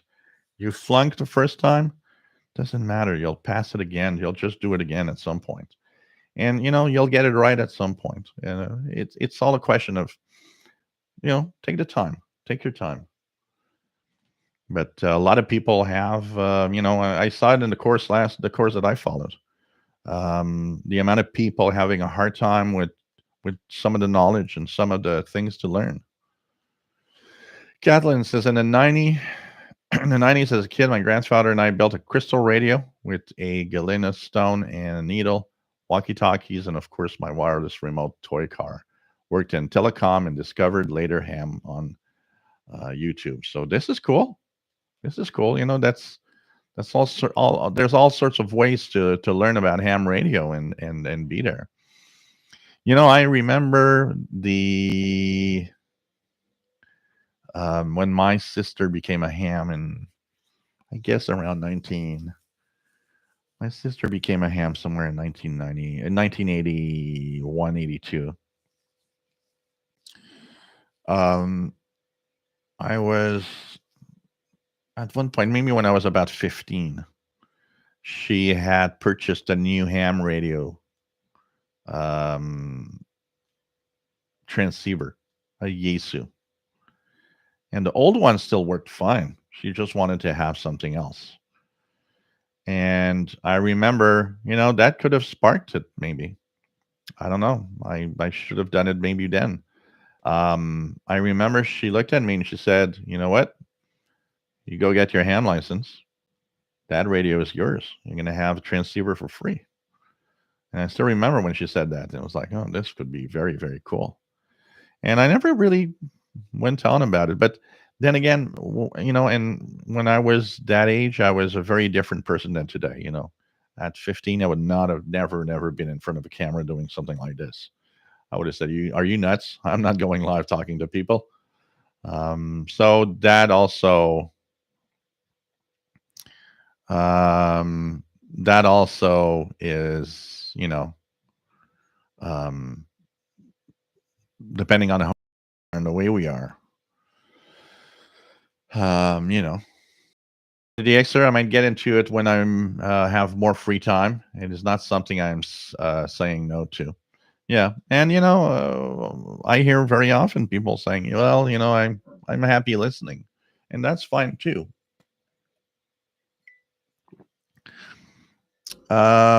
Chris Powell, AE0IY, Extra Class March 2020. Started with my technician 1992, KE6CLF. And 1970s shortwave listening, CB Radio 77. So this is cool. Vince wants to be a pirate. I suspect a lot of hams are also pirates. Some of them we hear on the pirate bands. I think some of them are licensed. I wouldn't be surprised. RJDA Dakota listening was always good enough for me. The expense of the transmission equipment was higher at one time than it is now.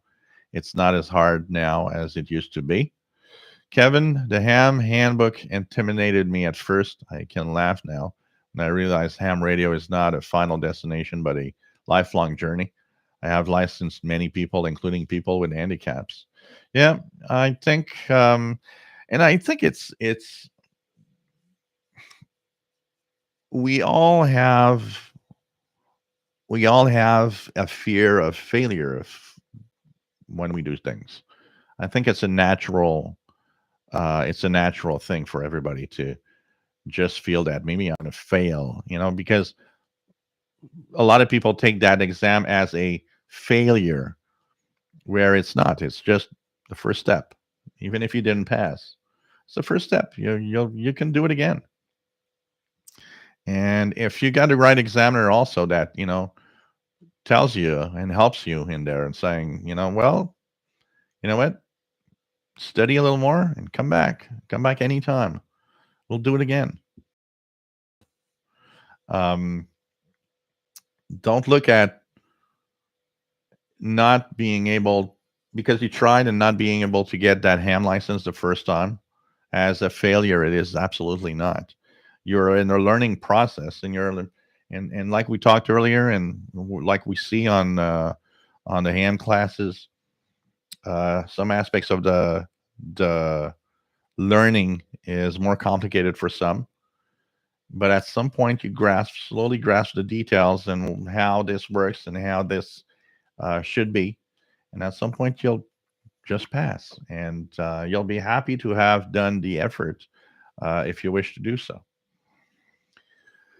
Man Max, I have the practice test apps, books, and watch the videos, and it just goes in and out. I've picked up a little, but not that what I should. And so, well, just continue. It's it's like I was saying earlier, it's like science. A lot of people are like, I have a hard time with the understanding. I think also one of the things is trying to go too far and we kind of take something that is simple, but in our head we multiply that thing by 10 and suddenly it looks complicated when in reality we have to just put it at the simplest expression, the simplest way possible. But um don't give up, man Max. Just go at your go at your speed, go do those practice tests, check the how much the score you get all the time. Check your score. If you one of the things that is nice is if you continue checking it out from time to time, and get the score higher and higher and higher. At some point you'll feel ready and you'll want to go there. Andy Coley, nice to have you here. BT Radio, remember WWV had a different ID instead of coordinated universal time. It was Greenwich Mean Time. Yeah, it was Greenwich Mean Time. That's when I started in 1982. It was Greenwich Mean Time. I remember that they changed it to UTC, and I remember it was Greenwich Mean Time at one point. They changed it to UTC at some point. At some point, I thought maybe 82, but so here I see Matt MDK2 says it was UTC from the time I first heard it in 1981, but I'm sure they said GMT before. So yeah, because Greenwich Mean Time was the term. GMT was the term that was used everywhere at one point. Most stations and even QSL cards I have here mention time in GMT on them.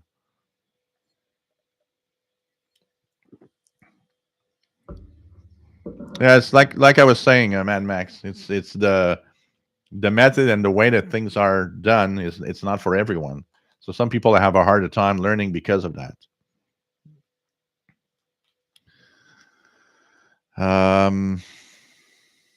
Chris 66, I enjoyed listening to shortwave for many years and busy with career and family. I was intimidated by ham radio, and who would want to listen to me? Actually, ham radio is different. It's not, who want to listen to you. It's up to you to, you just make contacts. If that's all, that's it.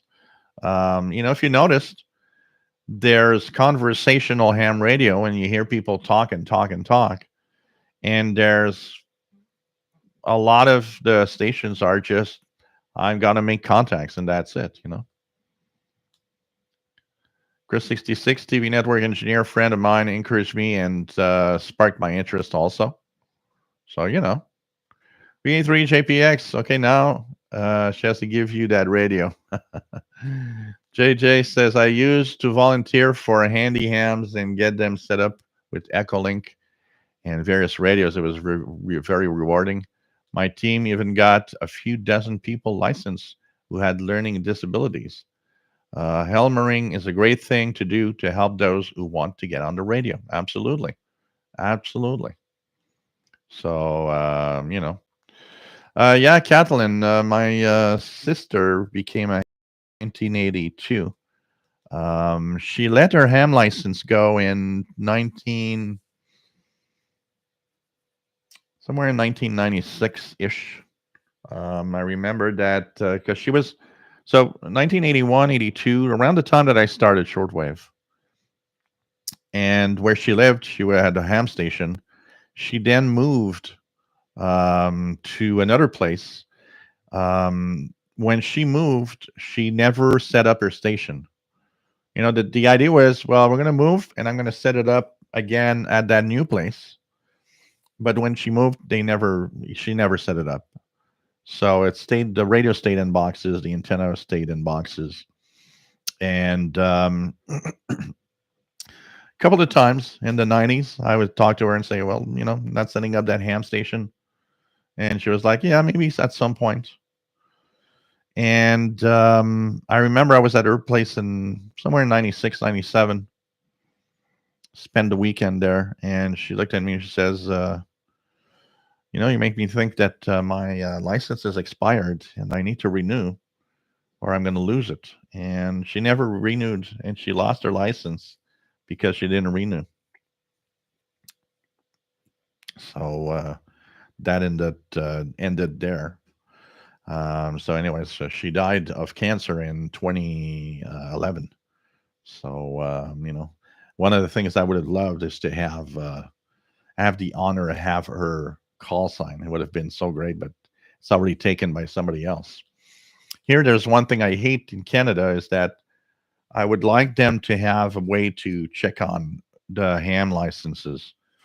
Because what's happening right now, so here in Canada, it's free to become a ham. Okay. It's you pay for the course if you follow the course. You pay for the exam, a fee, But the license itself, once you pass the exam, the license itself is free for the newcomer to the hobby. The fees that we have in Canada are for anyone that wants to change their license, their call sign for some other call sign, or if you go to your extra class, your advanced license, then you'll have a fee to pay. But apart from that, a new ham's totally free, and it's free for life. And the definition of life in amateur radio Canada is 125 years. That means if the family does not, you know, give the information to the ISCD website or the ISCD itself saying that that person is deceased, the ham call is going to be stuck there and used until the person reached 125 years. So that means, for example, now that I am licensed, Victor Echo 2 Zulu Zulu India, I am licensed until the age of 125. Nothing to do. It's official. The problem with that is, first of all, I don't know about you. I don't know nobody that lived to 125. And I don't even know anyone that lived to 100. So um, a lot of the licenses are probably stuck. A lot of the call signs are probably stuck with dead people. And it's sad because it removes a lot of choices that might be interesting to choose. So the what I would like is that there would be some way of the ISCD. Today with email, it's so easy. Why don't you just set up a database that automatic email every 5 years? Is reply, yep, still here. No problem. And you're good for another 5. Because now with that 125, oh man, I can tell you, in 30 years from now, there's going to be a lot of dead hams. So it'd be fun if there'd be a way to check that. It shows that they're kind of not really interested in that anymore. It seems more like the ISCD and the government just like, here's your ham license and have fun. Who cares? Who cares about the rest? You know. So you know, what else do we have? Terry Cook. Sometimes it just takes a while. Things will begin to fall into place. We all have that, by the way. We all have the um, some aspects of knowledge that we just don't get for a while, And one day there's that one little thing, and you just suddenly it just opens up the whole world, and you're like, oh God, that's the little thing that was missing between me and understanding what the hell it's all about. Um, so it's you just have to be patient and look at it from time to time. The worst thing that you could do for a ham license and for learning in general is to let it go too long. Don't do it intense for 2 months. You have a hard time, then you leave it for 6 months. That 6 months period, you're going to forget stuff.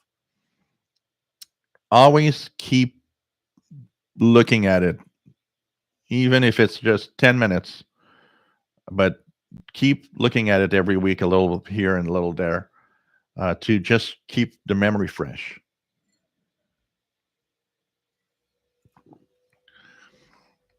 Um, Man, Max CB pretty much got me interested in ham radio. I got my father's old Royce 23 channel mobile. It had his FCC license on the side to be able to talk on it years ago. Cool. Keegan says W9JEF, brother, is W9JDJ. JDG. Kevin, his old call was KD2CVG.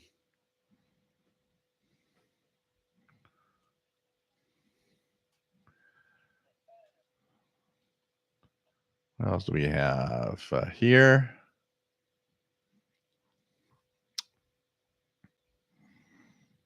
What else do we have? WWV does give solar reports at the 18th minute. Charlie, I'm pretty sure they still do. Last time I heard the solar report was a few weeks ago. 18th minute. So in 18 minutes from now, you should have the solar report.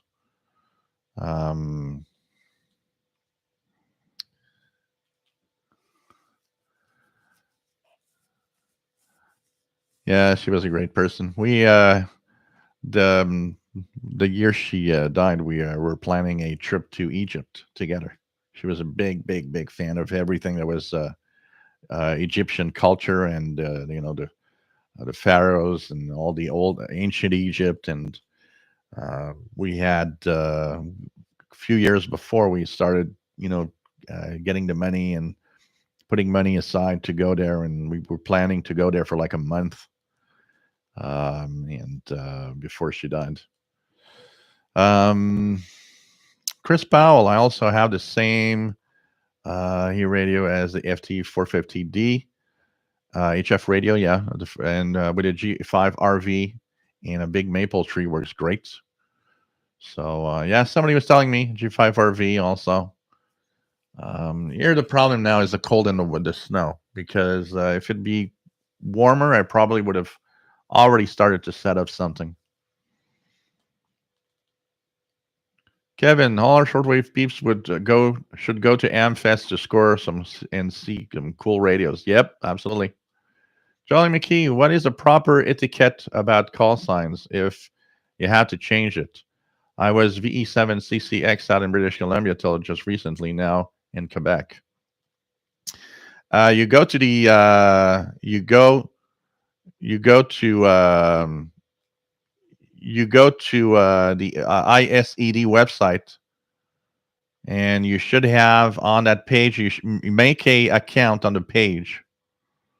Make an account on the page, and there you will have ways to change the call that is assigned to you. So if you have the old call from VE7, just go on the and now VE3JPX has very little support from ISCD. I went there to check for a little something that I wanted to change. It is dreadfully difficult to navigate and understand the website properly to do something. It's like, it's almost as if they just put it up and it's like, pfft, who cares? But if you want to change the call sign, it has to be done through the ISCD. And there you will be charged a fee for changing your call sign, which is, I think, is $60. Simon Templar, nice to have you on board. Just talking about the little FT65 here. So, but the ISCD website, I gotta say, is not the best place in the world to navigate and change stuff. David, here in Spain, ham licenses are automatically renewed as long as their cancellation is not specifically requested. So it's quite comfortable, as there's no need to periodically do that renewal. Yeah, but it could be like just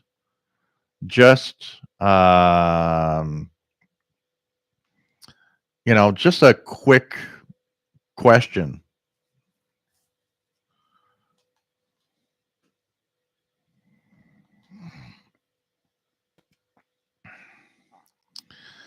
Mantis, are you making satellites 10 gigahertz 2.4? Well, right now, no, but we'll be making some. Well, at some point, hope to be making some ham contacts through satellites on the 2-meter band and then 70 centimeters maybe. VA3JPX use a G5 RV Junior here in my home. Works great. Charlie McKee, WWV 18th minute, was listening for it. Must have dozed off. Yeah, because I think it was still there. Yeah, I gotta say the ISCD website, Charlie, is a pain in the butt. I totally agree with that. I totally agree. I look. I wanted to do a simple change, and I ended up saying the hell with it because they made a little mistake on my license. It's not a big mistake, but it's just I wanted to have it corrected, and it's like, yeah, okay, forget it. I'll leave it like that. I don't care. It's too complicated, and you end up like they want you to like write to them and send an email. What you could do is write to them, send an email, and have them kind of check up what they can do. But I totally agree with you guys. The ISCD website is a big difficult mess to go around. Definitely, and it's like they kind of make it mix so many things because ISED is so many things, so many different things that and you have that small chunk of it which is ham licensing. It's like, oh God, please, please, that would need to be changed, really, really changed in a way to make it much easier. Even when I went to the site for when I was officially registered, I don't remember what I was trying to find.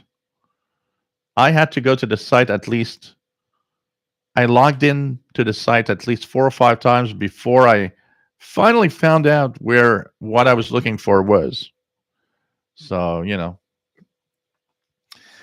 Chris 66. What would be an easy antenna for me here is an inverted hell.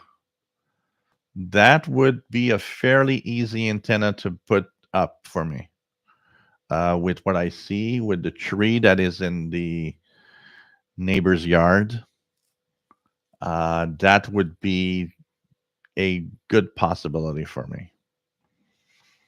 Mad Max 2069. It's funny to think that CB years ago required a license to use, and there was sometimes in the early 80s the FCC stopped requiring a license to talk on CB. Yep. I actually was illegal for about a year because when I got my Navajo Realistic TRC 432 as a gift, as a Christmas gift, that was the last year that they were still requiring a license for CB. And I operated that CB all year without a license. And the year after, it wasn't required anymore. So, come on. I from the serious guys, how many there people didn't have a license? I think that was a very big majority of CBers that just didn't care and just didn't want to pay for it. And that's why they, ended up like, who cares? Who cares? As simple as that. And I mean, it was anyways, CB radio was a big mess in general. So, but it is interesting to note how many people came from CB into ham radio. That was definitely something that sparked interest for ham radio for a lot of people. I could have become a ham because of that too. I was definitely interested in radio communications, and I would go to the park with my walkie-talkies, and I would get on a channel and ask if anybody was around. And I actually met other guys and even some other kids that we would meet up because they would hear me, and we would like just exchange, see each other's CB radio, and it would be kind of cool. So there was all sorts of things like that. It was kind of fun. I was a weird kid, but I was a happy weird kid doing that. I can tell you that. Um, Question for all ham radio out there, ham radio guys out there: favorite mode and favorite band for your ham radio operations. So, favorite mode and favorite band. What is it? Now, I haven't done much operation. I do like 10 meters when it's open. Favorite mode for me, it's a little early because I just started, but for now it's single sideband. I'd like to have, phone. I like to talk, but that could change over time. That's for sure, depending on what I'm going to do. One of my goals would be to learn CW. Would like to learn Morse code and maybe dabble in some Morse code communications. I think I would like to have that. But if I look at all the bands that the standard bands that work well, I know that I would probably be a lot on 40 and 20 meters. That's for sure for SSB. So so Joe Tyson, voice 40 meters, pretty good choice. 40 meters is a great band actually. If I want to try to hear Europe and hear some DX, 40 meters, 20 meters are kind of the two bands that I go a lot on. 17 meters is a surprising one, though. I hear a lot of interesting stuff on 17. VE3JPX voice and 40, 17, and 10 meters. VE2FGJ is 20 meters SSB. VT radio favorite mode was CW, now digital, active on 10 through 160. Rarely get on 60. And Terry Cook, 80 meters SSB, or fox hunting on 2 meters. Zach Shack Radio, 20 meters RTTY and Piggy SK31. That's cool. Chris Powell, 20 and 40 voice. W5BL SSB voice, 80 meter. Love playing trivia every night on 3916. Good group of hams and usually pretty funny. Kevin says, not ashamed, but I was the Condor over the road truck driving in the early 1990s. Would love to see a CB comeback, but probably won't happen. David says, in my case, I'd say SSB on 40 meters, though I don't really have that much of a band preference, but 40 is nice and it's pretty much active around the clock. Vince, can you transmit for a second? Want to see how is the reception in Montreal and to Montagne? The only transmission I could do is on the Yesu, and I'm from the indoors. It's not going to be very good. So, but what we'll do is, Vince, I'll try to set up next month when we have our show again. I'll try to set up and be ready to do a few transmissions. You would hear me at De Montagne probably with the 10-meter band if I had the FT450 out and ready. So, Matt, yeah, favorite band, favorite mode, Matt, was the question. David, that being said, I'm really considering learning CW now, and I'm also keen on FT8 due to the extra DX possibilities it gives me. Dean Hintz, hello everyone, looking to get a ham license. Currently have a GMRS license, but looking to be a ham. Cool. Keegan says, my dad, W9JEF, has done voice in CW, mostly CW. So there's definitely a lot of activity on CW. That's attracting me a little bit, and it's kind of a interesting little space that you go to.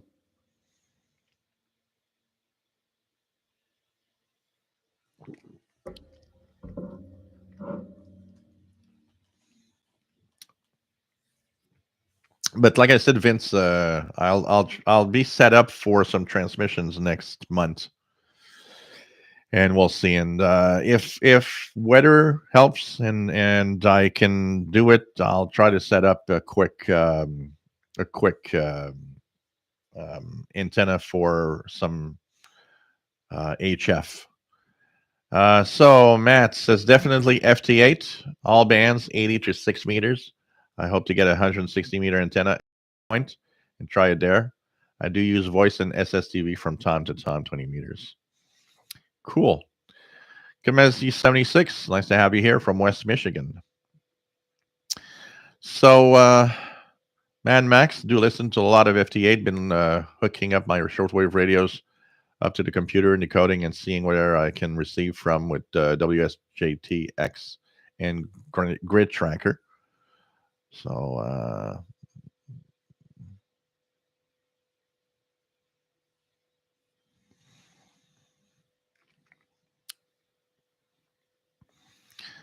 Esther Garcia, nice to have you here. Um, but it's kind of cool. I'm gonna be the guy probably all over the place. There are definitely, as a listener for a long time, there are definitely bands I like more than others. Like 20 meters, 40 meters, 17 and 15. I like 10 when it's open because 10 is a great band when you don't have a lot of power. It's a great band that you can actually make great distances, and it's really amazing. 10 meters is definitely a good band. And I had my first HF contact on it with that station out in Alberta, so it's kind of cool to have done that. Of course, using a tram discount is not necessarily the most efficient antenna for that 10-meter contact, but it works, and and it showed that I do have capabilities. So it was pretty good. It was pretty good, especially for use 100 watts and a tram 1411 discount. That was the setup. Use the antenna tuner that's inside the Yaesu FT450, and worked like a charm. I got a 5.9 report from Rick in Alberta, Canada. It was pretty nice. So he was in Calgary. I don't know what power he was using, but he was definitely making a lot of. His call sign was V. Oh man, let me just. I'm going to check it out on my QRZ.com webpage here. I got it entered. QRZ.com. So my contact here.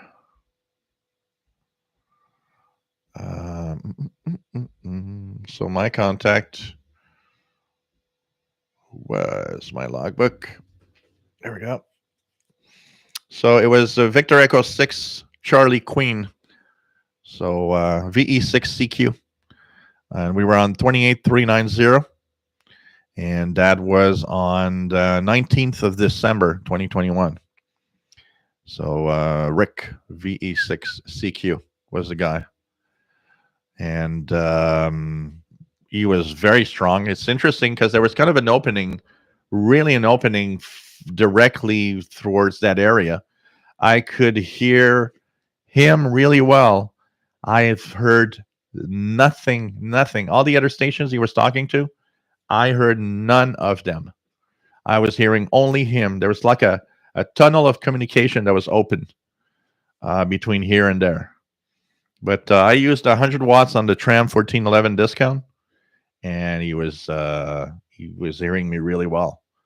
And that same day, we tried with a few other stations that wanted to try with me, since I was able to go into Alberta. So it's like we figured maybe I could make it, to a few U.S. states, and nobody could hear me, but he heard me really well. Keegan heard FM stations in Calgary, Alberta via eSkip. So it's kind of cool. Yeah, he has a big station. I don't know how much power he was using, but I know he has a really big station. So he's probably very good at receiving. And if he has low noise, probably very good at receiving. So, yep. Yes, we will have to try for a QSO. Absolutely, Mickey. That definitely. That would be fun. And once I set up that my antenna outside for the rest of the HF bands, I think it's going to be a lot of fun to try stuff. And I'll be on the group, the Facebook group, often telling everybody if I'm on some band, on some frequency. I'll often just post the frequency I'm on, and if anybody wants to try to call me, and we're gonna work out some stuff. But definitely, we will have to try a QSO at some point. So it's pretty cool.